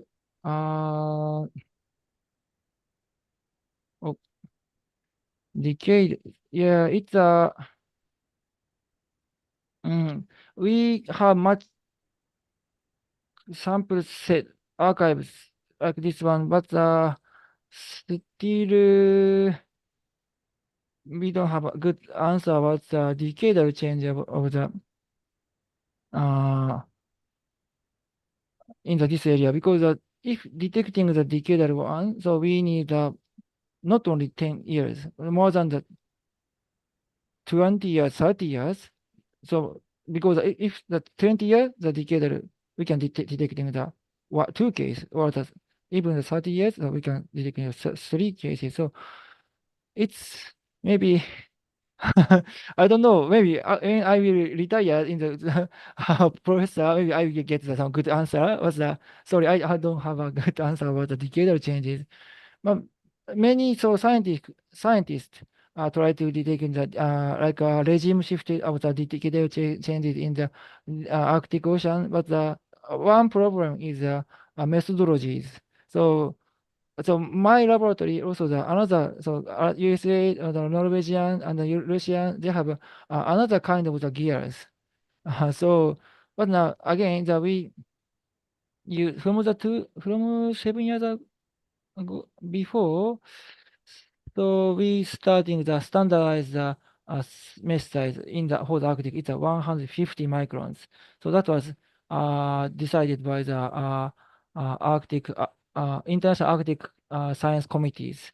So maybe I think that's kind of the this kind of the organization or that kind of the activity, international activity collaboration is very important for getting the that kind of getting the decadal also regime shifting changes in these broad areas. And also the aquatic organisms, plankton eating aquatic organisms. Yeah, maybe this changes the aquatic change. Yeah, but the species information is much more less compared to the zooplankton studies. So that is maybe our future works. Yeah. Okay, thank you, Sensei, for your answering. So we have a participant who want to directly to us, to you. This is Miss Laura Natasha. Oh, yeah. Okay, Miss Laura Natasha. I'm sorry. Please the content and open meet the Miss Laura Natasha. Miss Laura Natasha, you can open your mic.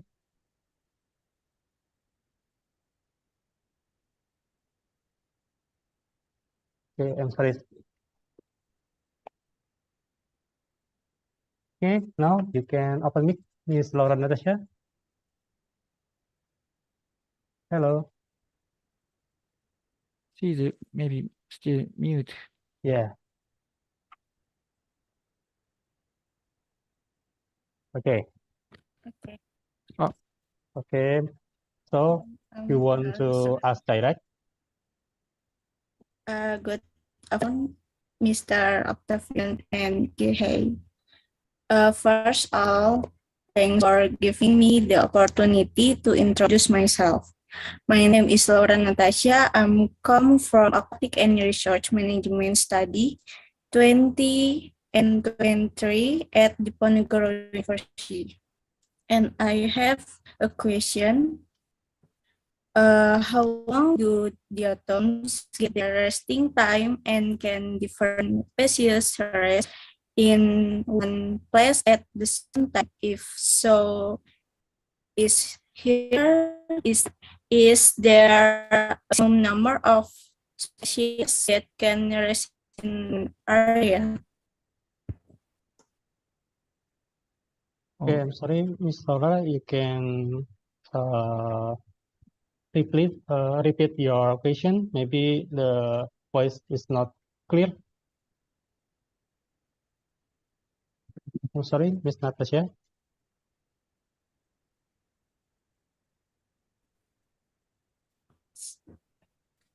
Okay.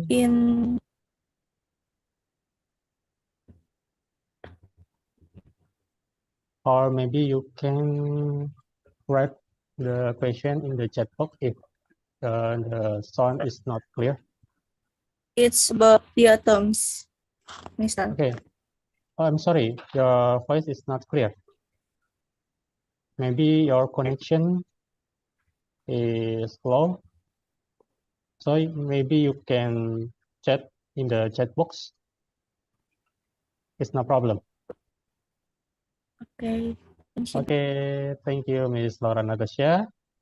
So we do the next question.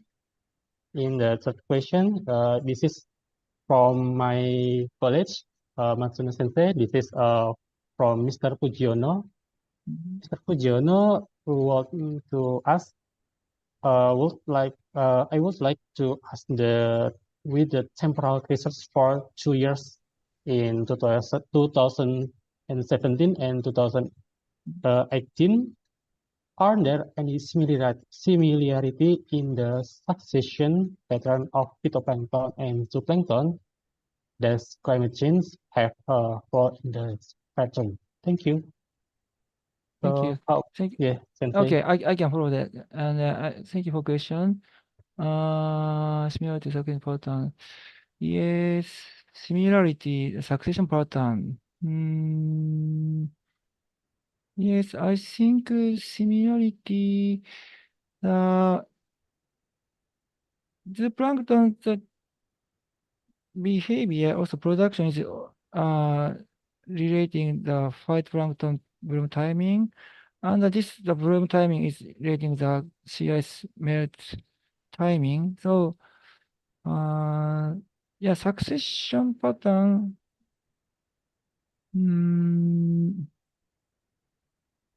Maybe it's too difficult. Yes, yeah, similarity is similarity. So we should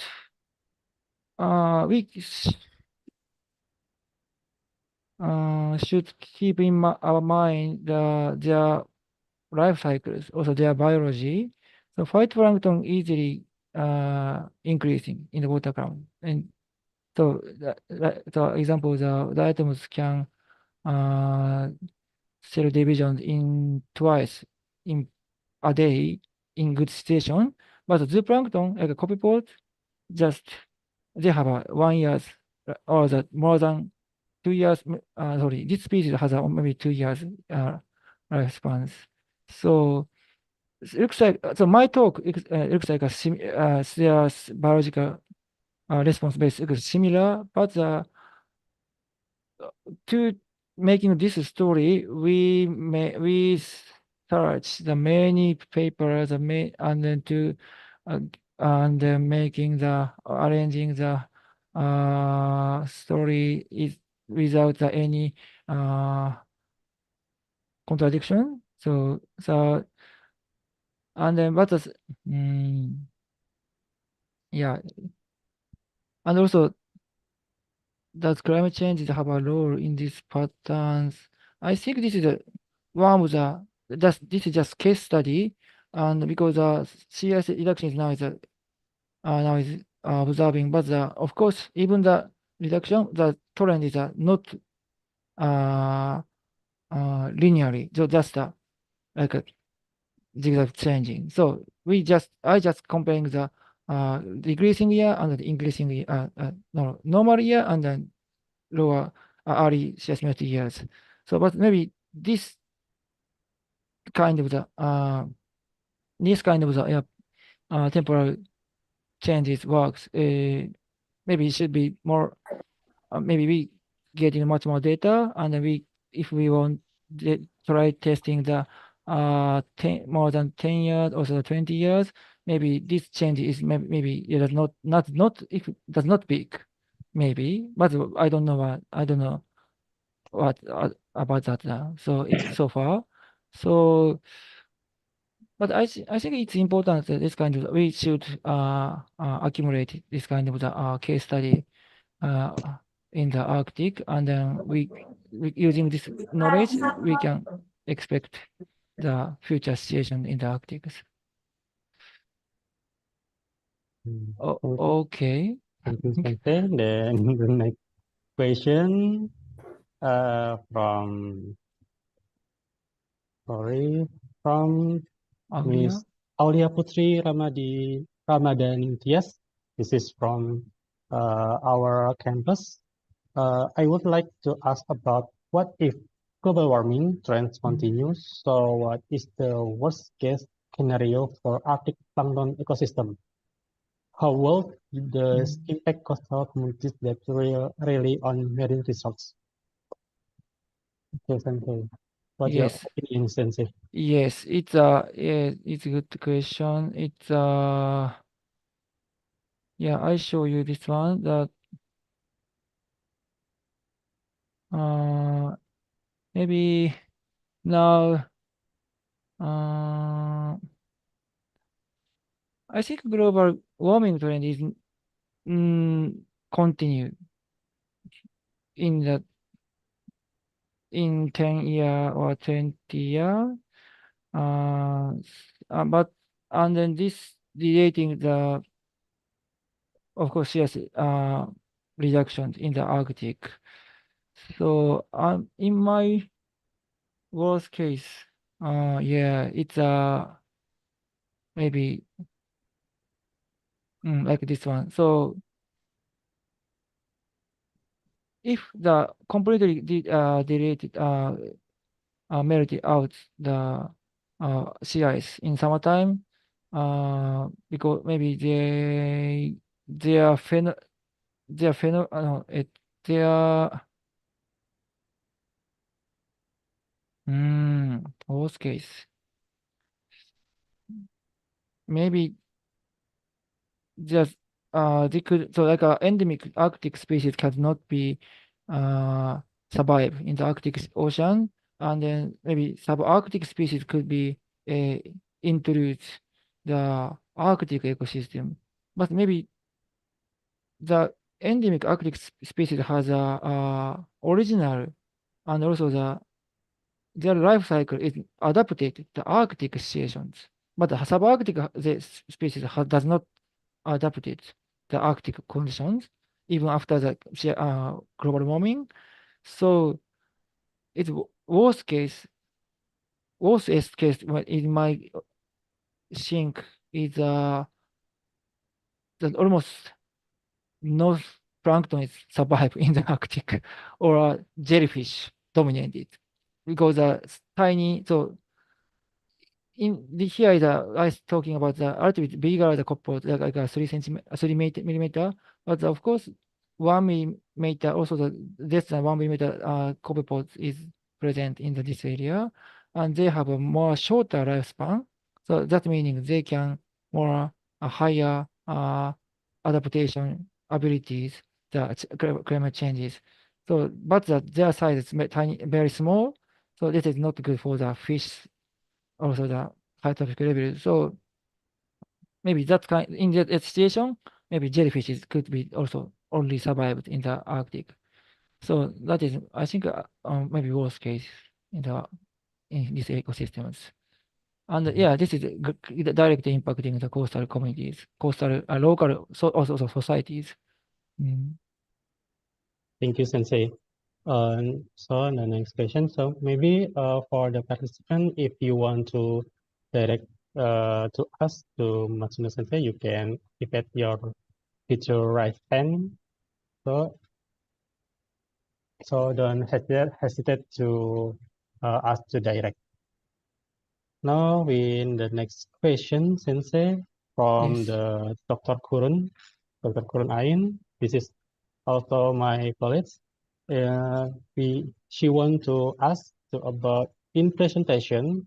Matsuno Sensei mentioned that the success of surviving organism is adaptability.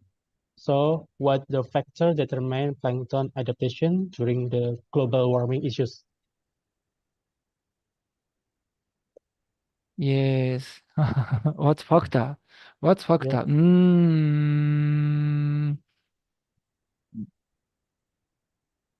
Yeah, I think in my story, it's this one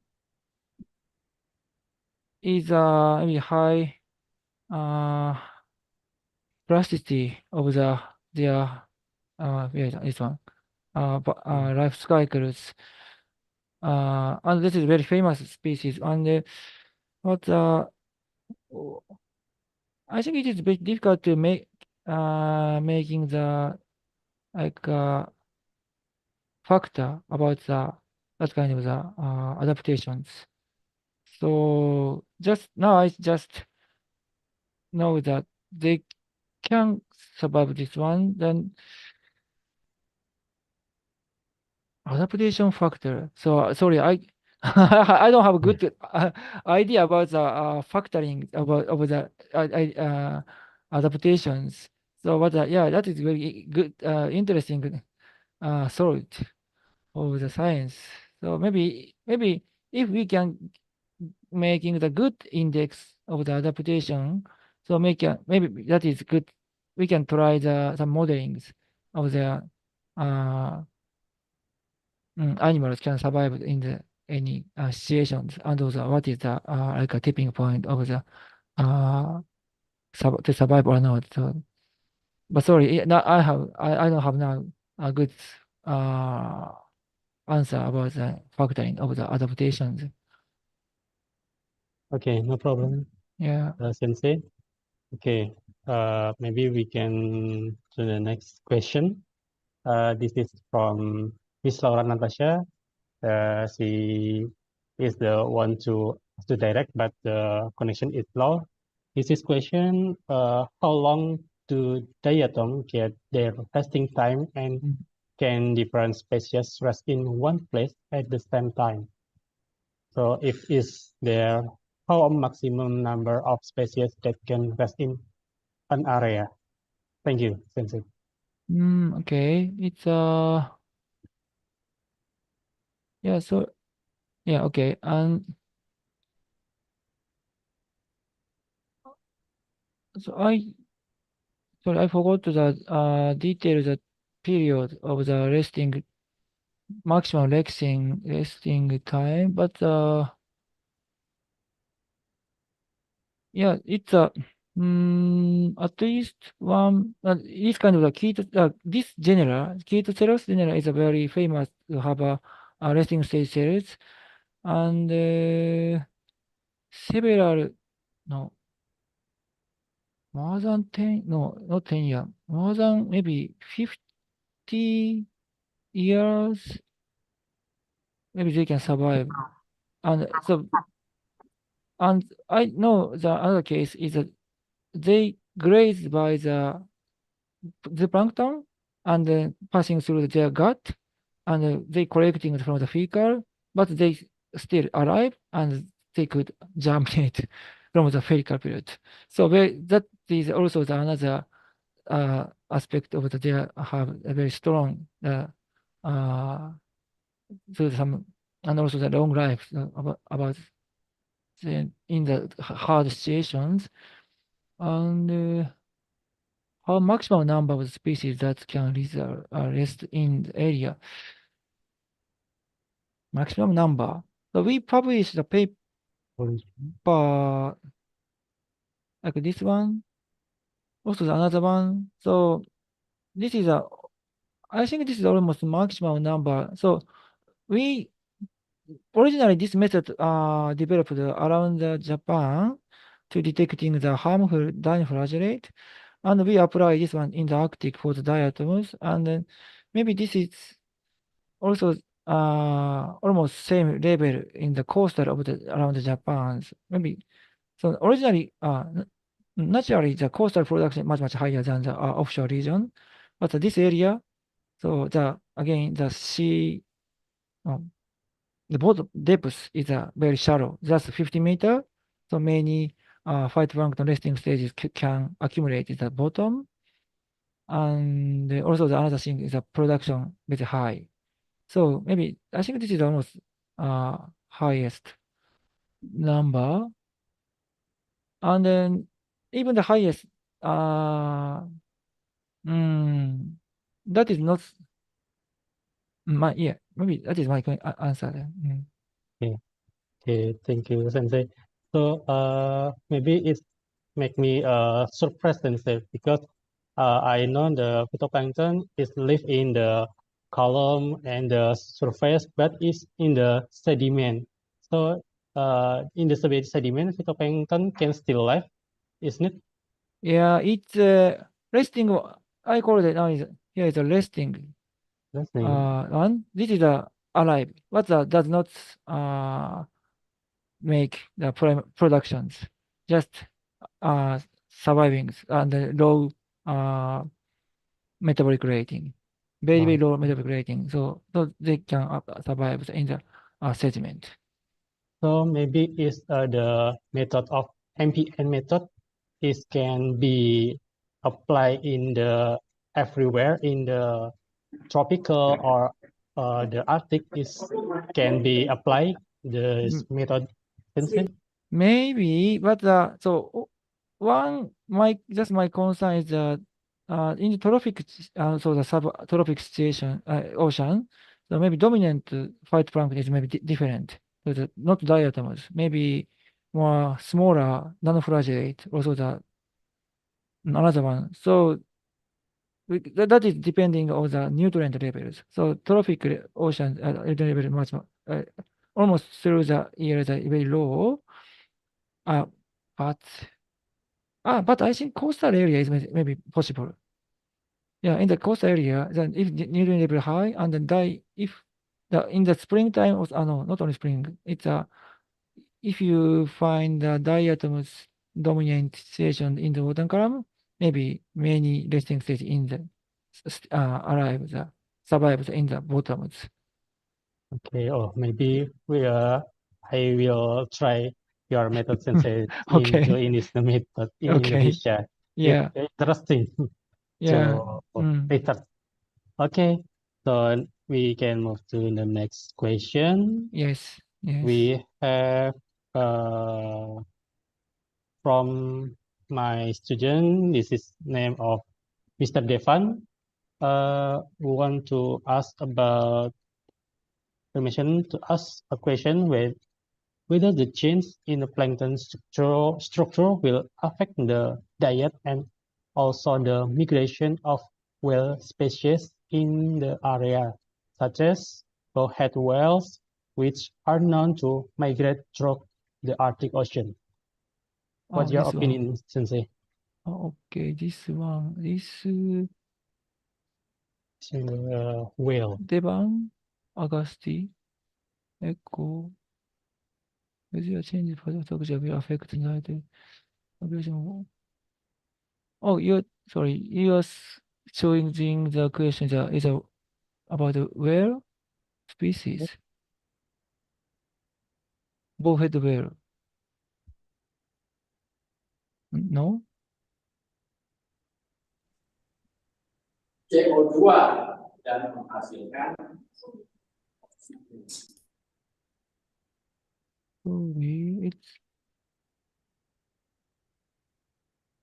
sorry, Octavian, it's you choosing the which questions? From Mr. Devan Agustio Eko.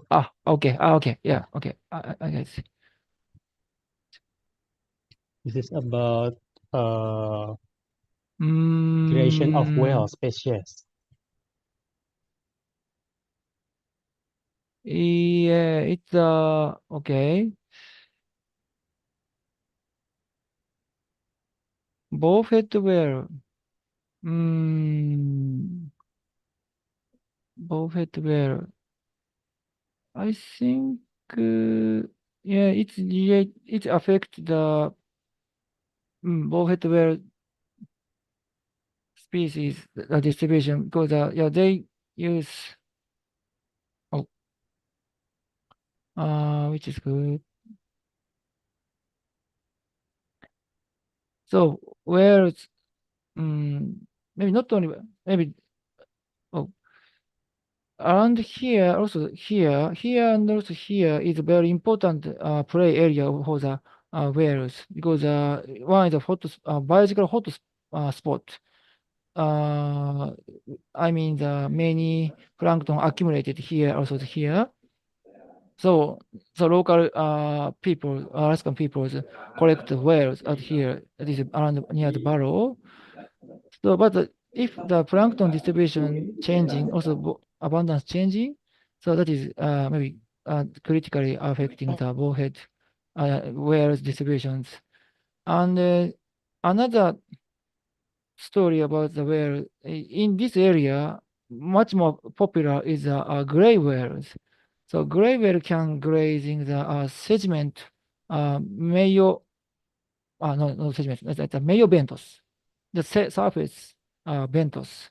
So they can graze the mayo bentos with mud, bottom mud and then just blow the mud, only blow and then collecting the major bentos. And then that is much more dominant where in these areas. And again, that if this ice agar production decreasing, so that's meaning that decreasing the energy food transport to the bento species. So maybe the bentos is the food depending on the surface production. So if the bento species decreasing, that is much more impact to the well distributions, these areas. I think plankton, maybe I think more than the bentos is much more important for the well distributions. Okay. Okay, thank you, Sensei. That's interesting. Then we have next question from what? Mahesa Muhammad Aji, Mr. Mahesa Muhammad Aji.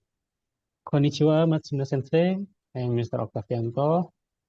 Watashi wa Mahesa desu from Aquatic Resource Management.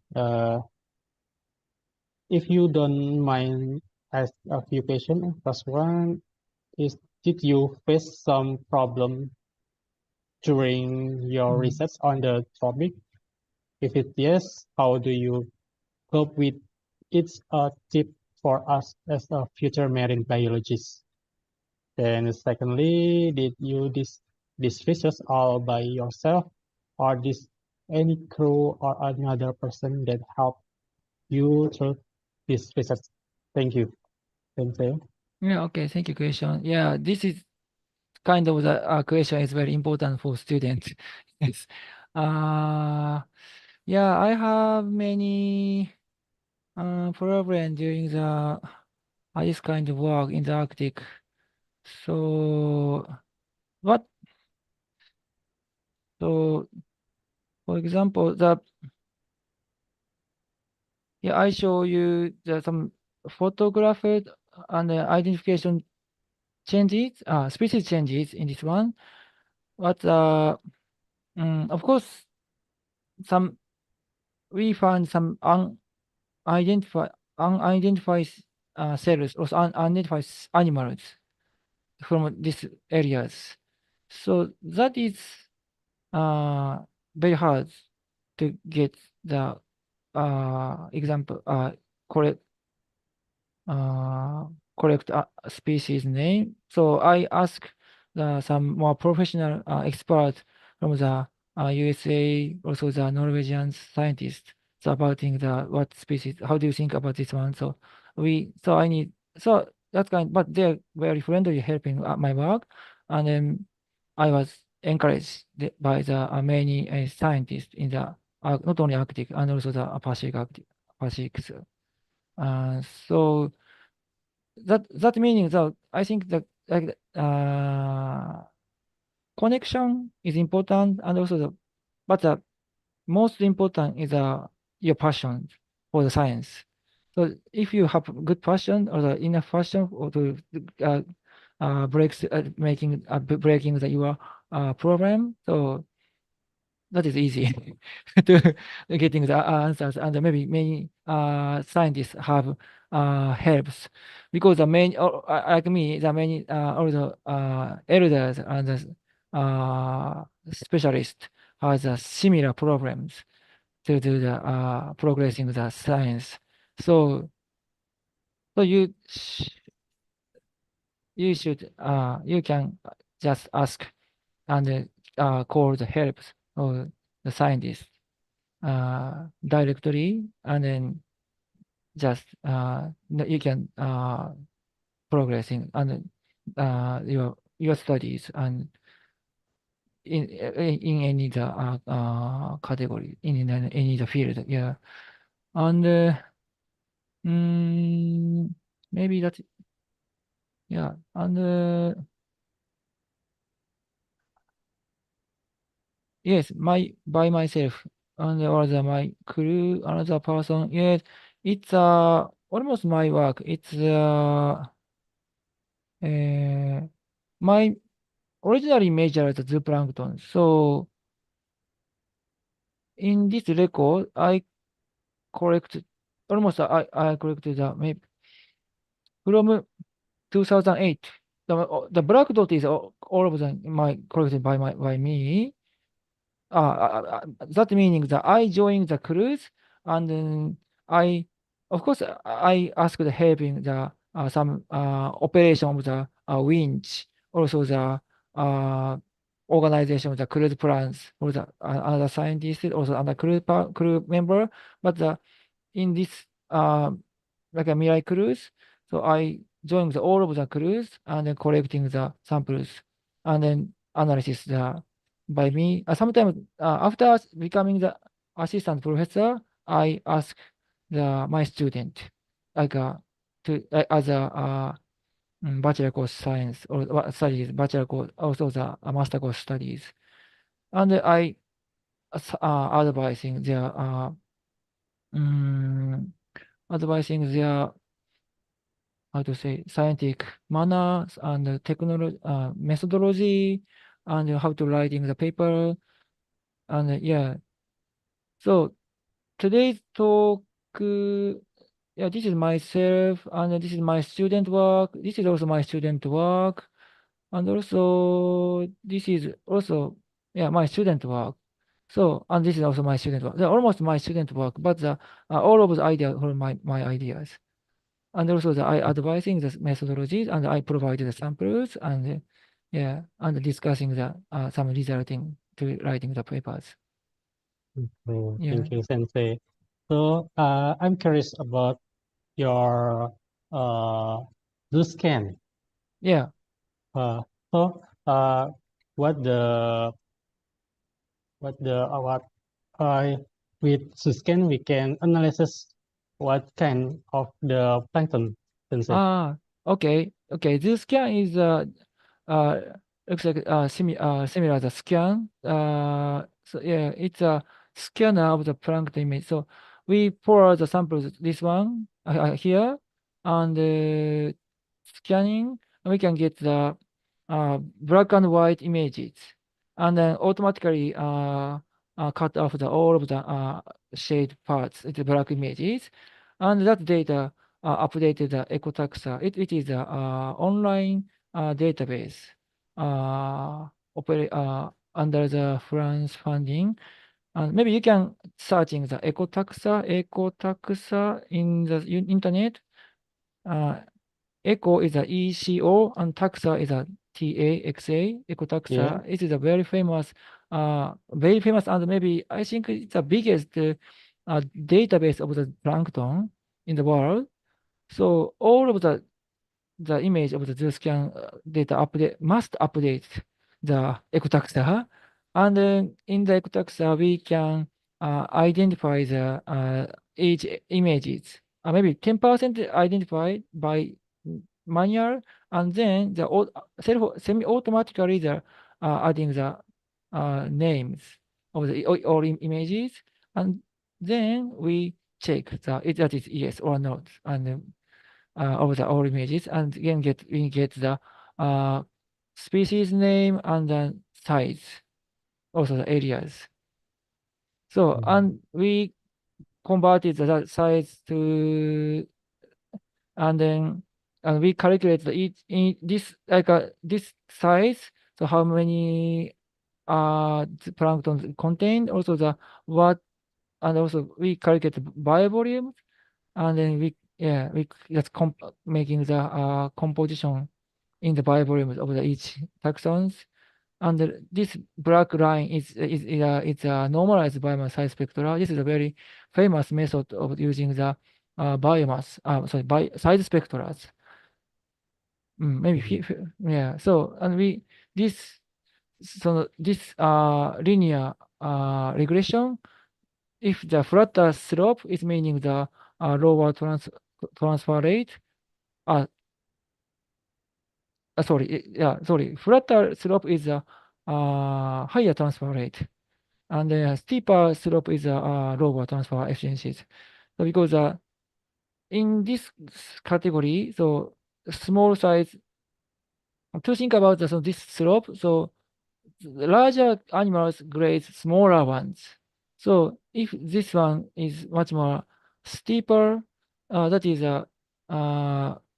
from the lower to the higher, so maybe 1, 2, 3, so maybe 3 times is uh, 3 times grazing, prey predator relation was present maybe 3 times, but the flatter ones, so maybe that is 2 or 1, so more lower and higher transfer efficiencies.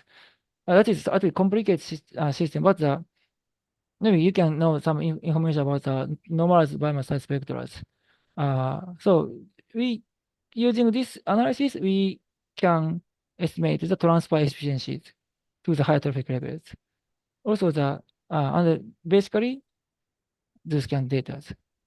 Okay. Okay.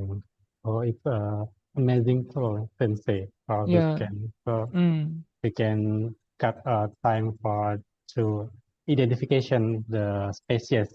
That's right. Yeah. Yes. Okay. Maybe we have more question. Maybe we stop to the third question, yeah, to all participants. So for the next question from Miss Olivia Rizka Rahayu, how about how does the decline of phytoplankton population in the Arctic due to climate change can impact the marine food chain and overall the ecosystem health? Which ones?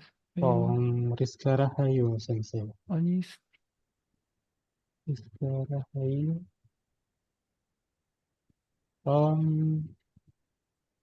maybe it's from the YouTube, Sensei. Top. Yeah. So the question is would like to ask about how does the decline of phytoplankton population in the Arctic due to climate change can impact the marine food chain and overall the ecosystem health. Maybe committee can share screen this Google Doc and to show the question, please. Okay. Freshwater problem. Okay. Okay. Google Doc. Okay. Yeah.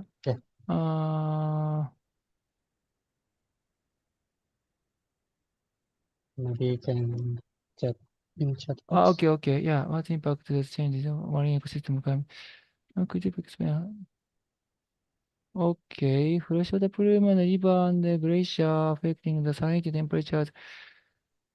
It's yeah.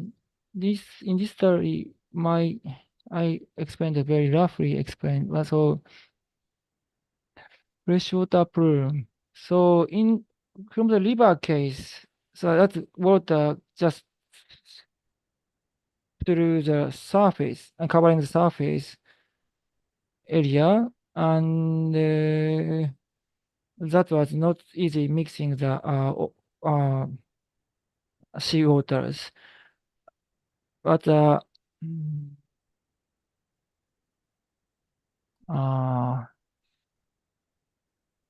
changes on marine ecosystem climate.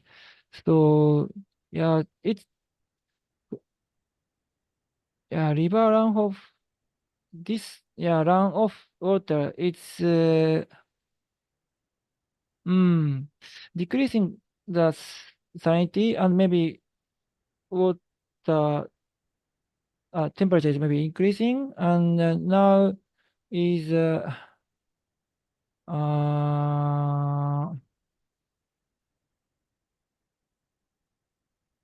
so how to say it how does wastewater from paper affect the first is so of course around the river water or the fresh water has not almost nothing know the salinity, so it is fresh water, so the maybe salinity will but decreasing, and also the temperature is normally the high comparing to the ocean waters. So maybe what temperature is increasing, and but the glacier meltwater is discharge. There's a two pattern. The one is like I show you the marine terminated ones. I mean marine terminated meaning the like this one.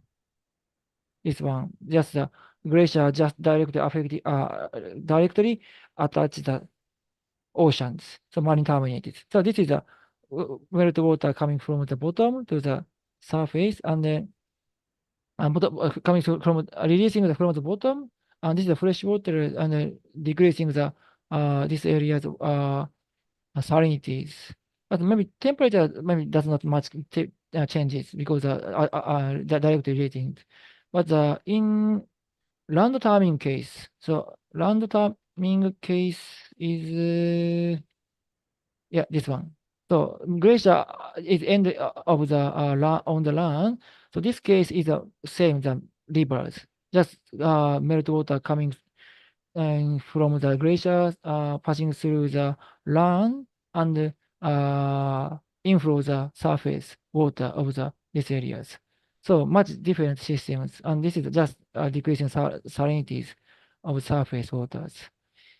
So and the ecosystem is yeah, I think that covering the surface by this kind of the river and also glacier meltwater on the surface is not so much difference. Because but the marine terminate this case, marine terminate glacier is much important because this water is accompanied the deep this high nutrient water to the surface, like mixing, and so making the upwelling. So this kind of upwelling, so and the nutrient increasing surface and starting the their growth, growth, and then the some autotrophics also again the heterotrophics increasing. So and sorry, back to the land trophic pattern. So land terminating pattern, the water during the running on the land, maybe some dissolved organisms is absorbed in the water, and maybe that is after into the surface, only the bacteria increasing in surface. So many paper is published from the Greenland, also some area about how affecting the marine ecosystem by the glacier meltwater on the river. Maybe you can know some answers about from the papers. Okay. Okay, thank you, Sensei. So we can to next question from Mr. Faris. From Mr. Faris, Sensei, could you please explain how do freshwater plum from river and glacier affect the salinity and temperature structure of the Arctic Ocean, and what the impact do this change have on marine ecosystem and climate? Thank you, Sensei. I guess this is already I answered this one.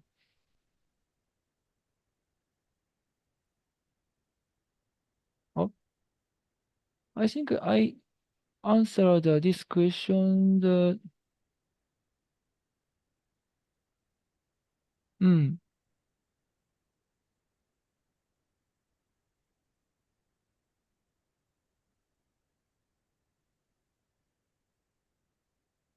Yep. Can I answer the last one? Please. From Faris, question is No, but no, I already answered the Faris. Oh yeah. Oh, I'm sorry, Sensei. I'm sorry, Sensei. That's okay. Yeah, I think it's maybe first, the final one, the Katarina. Oh, Katarina from I'm sorry, from Miss Katarina. Okay. Thank you for your insightful information, Matsuno Sensei. From Katarina, the question is, in your research in the Arctic Ocean, have you encountered any areas where harmful algal blooms occur, and our rising temperature and global warming causing the ice caps to melt is the main factor that causing HABs. Or are there other factors that can increase the likelihood of HABs occurring in the polar region, especially in the Arctic Ocean? Thank you, Sensei. Yes, it's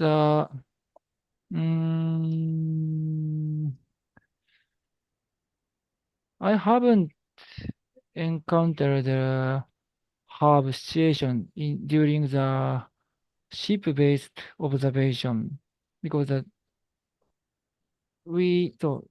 use the Oshoromar or the Mirai. There is a not icebreaker, and the sampling period only summer, July or September, and maybe end of the September or the October or maybe another situation, another period, it could be happen. But I didn't directly seen the like this dirty ocean situations.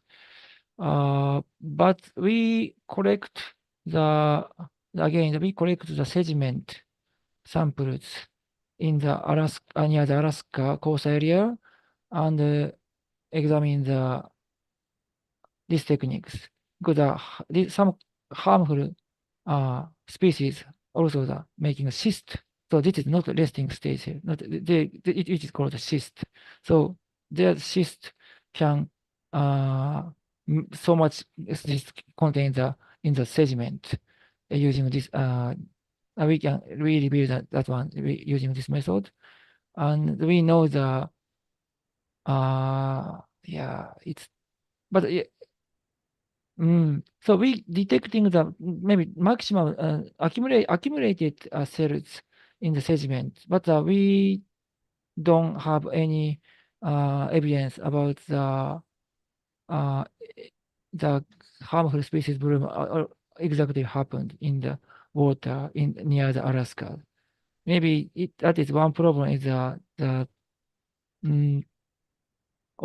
sampling timing or sampling opportunity is limited for me. Maybe Alaska, but after that, after our so firstly, my colleague found that the harmful algal species must dominate very high abundance of the harmful species present in this area. After that, Woodford Institute in the USA starting the investigation these areas. So what species also that is could be have problem to the other marine mammals, also the local fisheries. So now is many scientists from the USA investigating the harmful algal problem in these areas. Also, sorry, and also factors, increasing. Warming, I think, temperature is important, and also the current, water current is also important because the species originally the another area, maybe also the transported to the Pacific side to the Arctic side, and maybe after the Arctic side, maybe it was leading to the eventually the Atlantic side. So maybe that two factor is very much important for thinking about the harmful blooms. So I'm sorry, Santi. So the climate change and high temperature and the current can make the species from the tropic can be migrate to the Arctic, especially plankton, phyto, or zoo. Because I Yes. have here the article about that. Oh, okay. It's right, Sensei. So the climate change to high temperature and maybe the current can make the species from the tropic can be migrate to the Arctic. especially phyto or zoo plankton. Yes, yes, it's possible at that, especially it's phytoplankton is almost species, cosmopolitan species, and they have a very huge, how to say, it's a wide range tolerant of the temperatures, also the salinities. Yeah. So it is possible, but the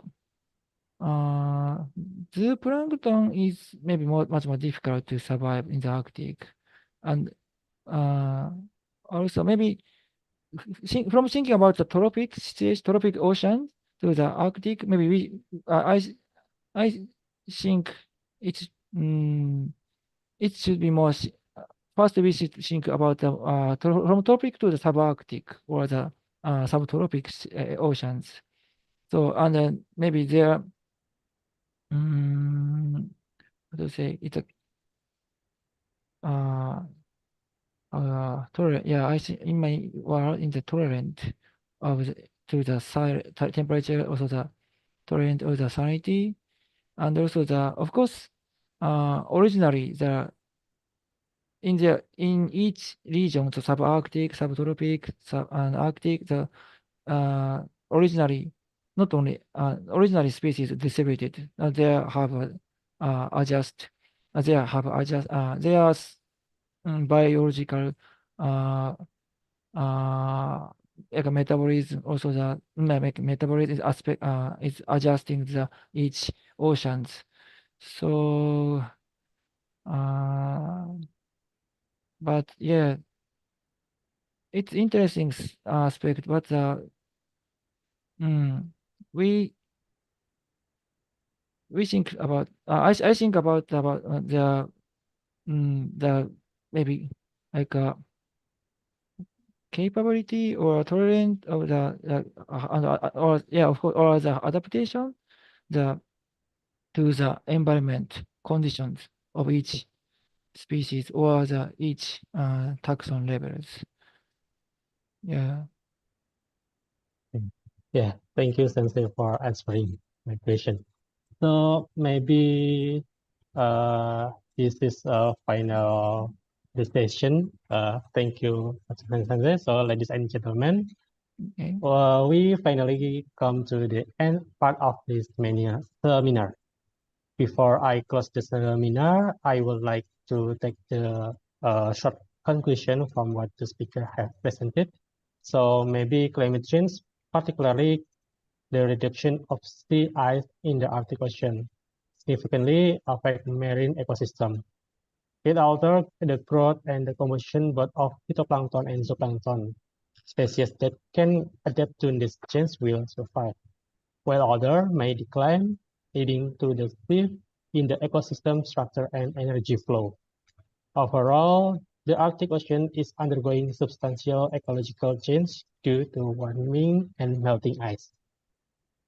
So I would like to apologize if there were any mistakes when I moderated this seminar. Also, I like to thank you so much to Matsuno Sensei for the informative and interesting presentation, and also to all participants for very active participation. Hopefully, this seminar will be beneficial for everyone, for everybody. So, thank you very much for Matsuno Sensei. Arigatou gozaimasu. And all participants, thank you. So I will return these minutes to the seminar to MC, Miss Marcella. Thank you. Time and screen, I return to Marcella. Thank you. Thank you, Sensei. Thank you. Thank you so much. Thank you for Mr. Octavianto to return the event to me. And thank you for our awesome speaker today, Mr. Matsuno Kohei, PhD from Faculty of Fisheries Sciences, Hokkaido University. Thank you for the insight. Thank you for the amazing presentation today. Okay, let's move on to the next agenda. Next is handover of certificate for our speaker, Mr. Matsuno Kohei, PhD. The operator, please, to share screen. Thank you. Maybe the operator can take a picture. Okay, thank you. And the next agenda is handover of certificate for our moderator today, Mr. Octavianto Ekojati, SPIMSE. The operator, please show the certificate. Thank you. Okay, the next slide, please.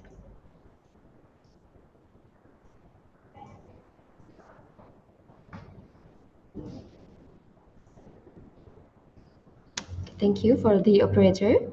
For the participant, can fill in the attendance link, and you can download the certificate on our website that will show on the screen. Operator, can you share screen about the link?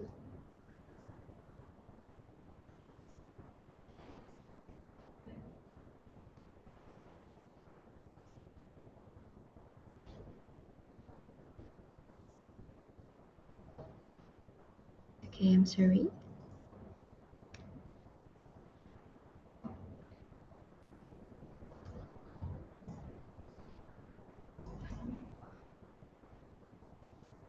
Okay, one more. Sorry for the operator. Can you share screen for the attendance link?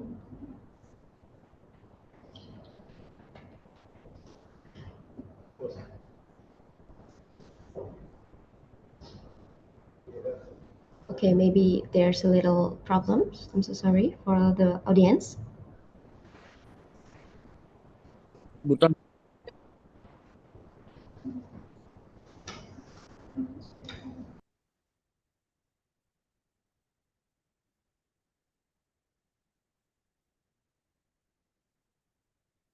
Okay, maybe if the link already showed on the screen, maybe you can screenshot and open it later. And yes, next to our agenda today. Okay, thank you. Thank you for the operator. I think it's really hard. Okay. Thank you so much. Yes, okay. The participant can, maybe you can screenshot and open it later. You can download the certificate on our website that's shown on the screen. Okay, the next slide, please. Okay, for participants, don't forget to subscribe our department YouTube channel and follow our Instagram account and another social media that's shown on the screen to support us. Thank you so much. And before the end of our seminar today, let me announce some information. Yes, for the participant, especially participant from study program of Aquatic Resources Management, that we will hold a world-class university program by professor from University of Putra Malaysia, who will visit our study program on October 21st until 25, 2024. As you can see on the screen, activities that will be carried out include public lecture, guest lecture, clinic manuscript, MOU between UPM and Undip. For registration will be announced later, so stay tuned for this program. Okay, and I think the last information. Yes. Okay, thank you for the operator. In this moment, I want to say thank you to all the invited guests and also all of the participants who joined the online seminar today. The discussion session wrap up our agenda today. We hope that from this event, of course, the material can be useful and give new insight for all of us. Okay, honestly, it is an honor for me to be the master of ceremony for this seminar today. And the last, I'm Marcella Claudiloing. As the Master of Ceremony, will take my leave. Thank you for your attention and see you at the next event. Wassalamualaikum warahmatullahi wabarakatuh. Waalaikumsalam. Thank you, Marcella. Thank Thank you, you. Hatsuno Sensei. Thank you, Arigatou Sensei. gozaimasu. Thank you, Sensei. Thank you. Thank you, Sensei. Yeah, thank you. Thank you. Thank you for all participants. So me hopefully can be good for formative for everyone. Thank you. Thank you, Sensei, for your sharing. Yes, it's a very, I very enjoyed Yeah. answer the very interesting questions. Yes, it's Yeah, very. I'm sorry if I have any mistake for No, this it's material. it's okay.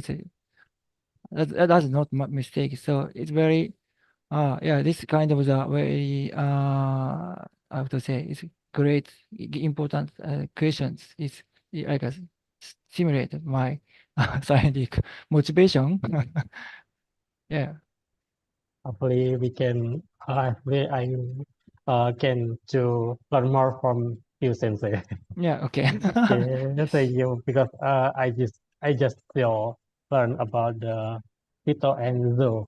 Yeah. So I curious about your method in the sediment area.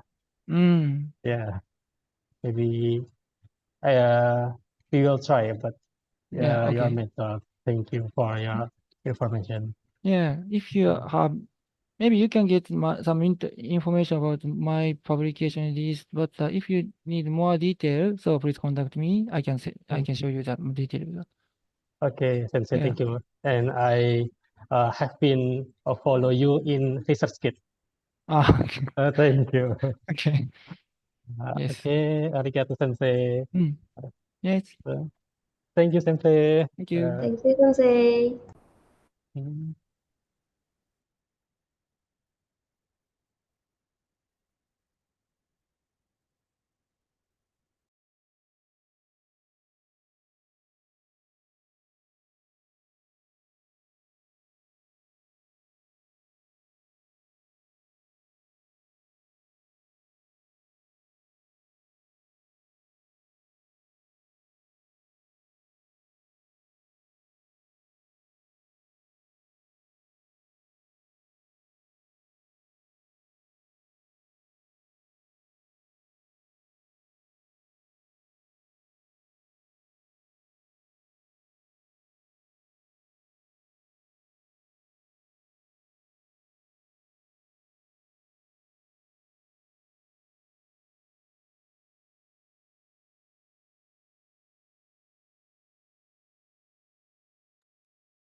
Nih, masih mulai berbagi layar. MP